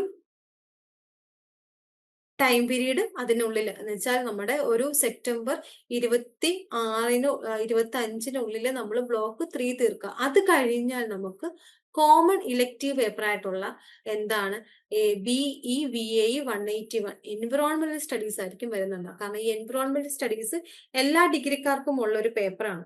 അപ്പൊ അതുകൊണ്ട് നമ്മുടെ 3 ബ്ലോക്ക് കഴിഞ്ഞിട്ട് നമുക്ക് വരുന്ന സബ്ജക്ട് എന്ന് പറഞ്ഞാൽ എൻവിറോൺമെന്റ് ആയിരിക്കും. അതിന് ശേഷമാണ് എൻവിറോൺമെന്റ് നമുക്ക് തീർന്നതിന് ശേഷമായിരിക്കും കോർ പേപ്പർ ആയിട്ടുള്ള ഏതാണ് ഹിസ്റ്ററി ഓഫ് ഇന്ത്യ BHIC 101ന്റെ 4th ബ്ലോക്ക് സ്റ്റാർട്ട് ചെയ്യുന്നുണ്ടാവാം. 4th ബ്ലോക്ക് സ്റ്റാർട്ട് ചെയ്യുന്നത് ഒക്ടോബർ 23-ന് സ്റ്റാർട്ട് ചെയ്യുന്ന 4th ബ്ലോക്ക് ഒക്കെ നമുക്ക് തീരുന്നത് എന്നാണ് നമുക്ക് തീരുന്നത് 29th ഒക്ടോബറിലായിരിക്കും തീരുന്നത്. അത് കഴിഞ്ഞാൽ നമ്മുടെ ജെൻഡർ സെൻറ്റേഷൻ എന്ന് പറയുന്ന പേപ്പറാണ് സ്റ്റാർട്ട് ചെയ്യുന്നത്. അപ്പോൾ ഓരോ ടൈം ടേബിൾ അനുസരിച്ചിട്ട് നിങ്ങൾ ഓരോ പോർഷൻസും തീർക്കാനായിട്ട് ശ്രമിക്കുക.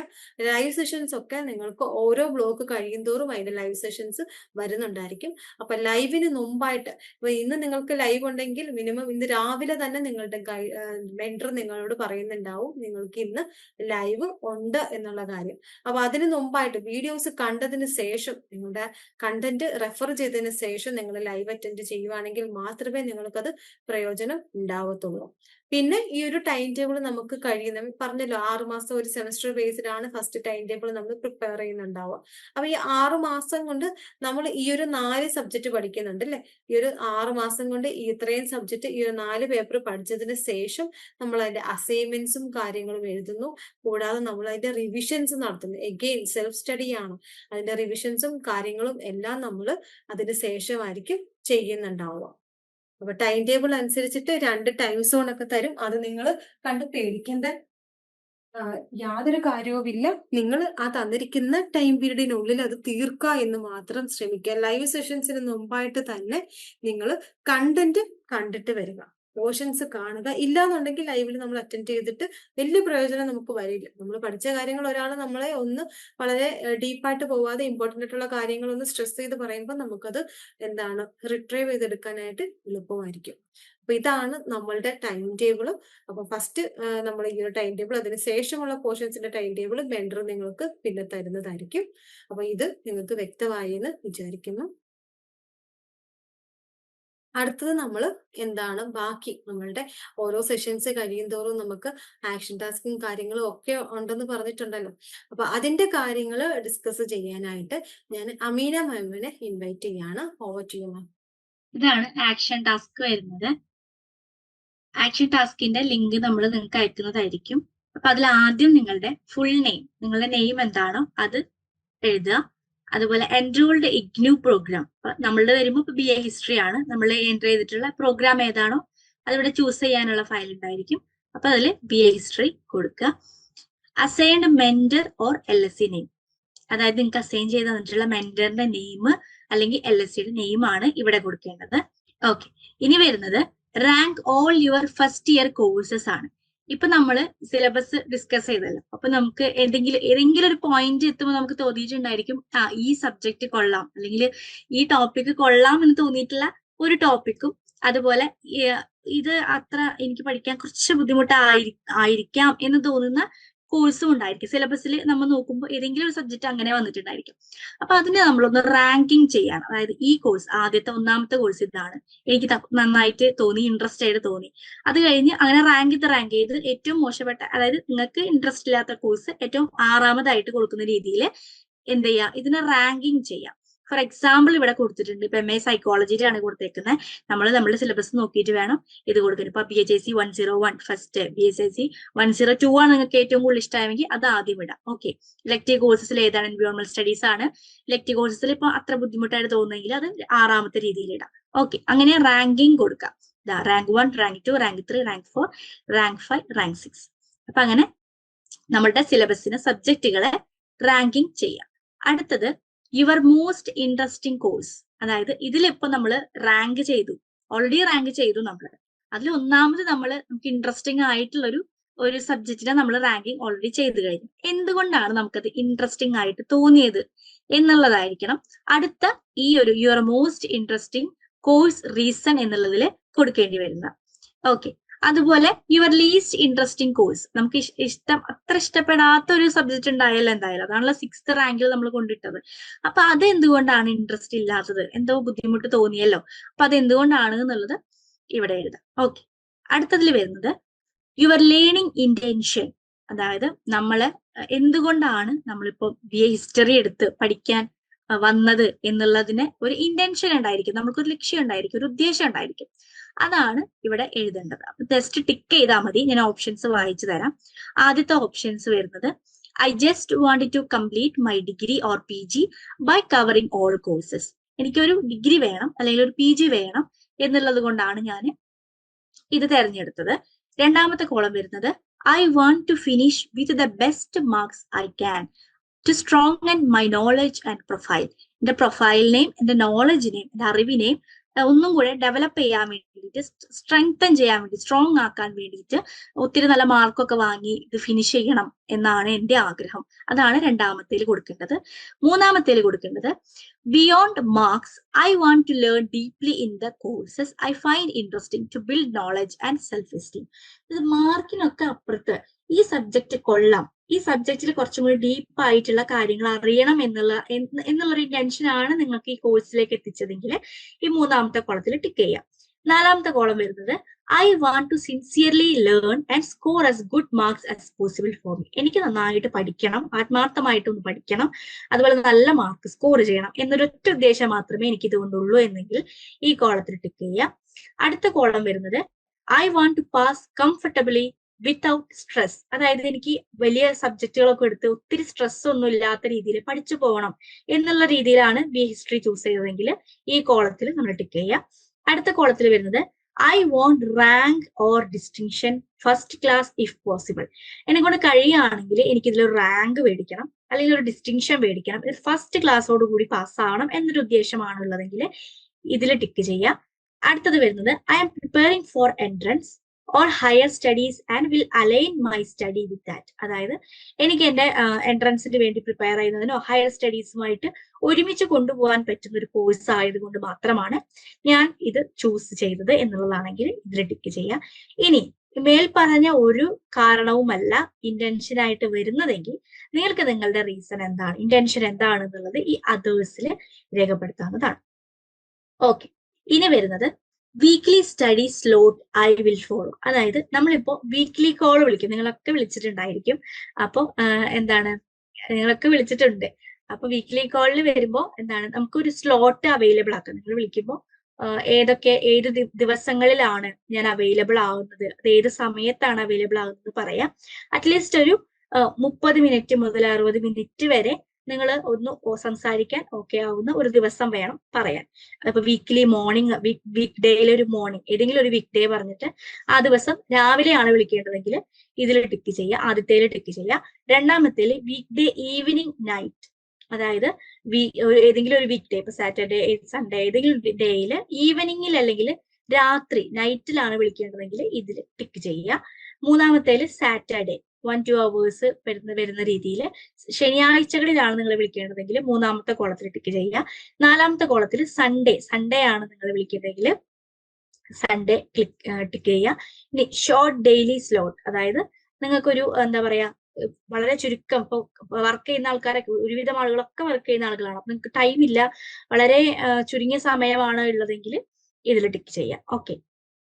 ഇനി അതല്ല, ഏത് ദിവസം വിളിച്ചാലാണ് കിട്ടുക, അല്ലെങ്കിൽ മെസ്സേജ് ആണോ എങ്ങനെയാണ് വേണ്ടതെന്നുള്ളതിൽ അതേഴ്സിൽ ടിക്ക് ചെയ്തിട്ട് അവിടെ എഴുതിയാലും മതി.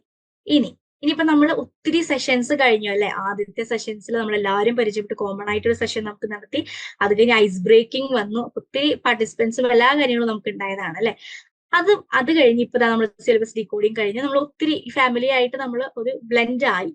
ഇപ്പൊ നിങ്ങളുടെ ആദ്യം വന്നിട്ടുള്ള ഒരാളെ വെച്ച് നോക്കുമ്പോൾ ഇപ്പൊ നിങ്ങളുടെ കോൺഫിഡൻസ് ലെവല് എവിടെയാണ്, എത്രത്തോളം ഉയർന്നിട്ടുണ്ട് എന്നുള്ളത് ഇവിടെ റേറ്റ് ചെയ്യുക. ഇപ്പൊ 1 അതായത് ഫസ്റ്റ് കാണുമ്പോൾ നമ്മൾ വിചാരിക്കും ഒന്നാണല്ലോ ഏറ്റവും മുകളിൽ കിടക്കുന്നതെന്ന് പറഞ്ഞിട്ട് 1 ക്ലിക്ക് ചെയ്യരുത്. 1 എന്ന് പറയുമ്പോൾ ഉദ്ദേശിക്കുന്നത് ഏറ്റവും ലോ കോൺഫിഡൻസ്, അതായത് കുറവ് കോൺഫിഡൻസ് ഉള്ള ആൾക്കാണ് 1 ഉദ്ദേശിക്കുന്നത്.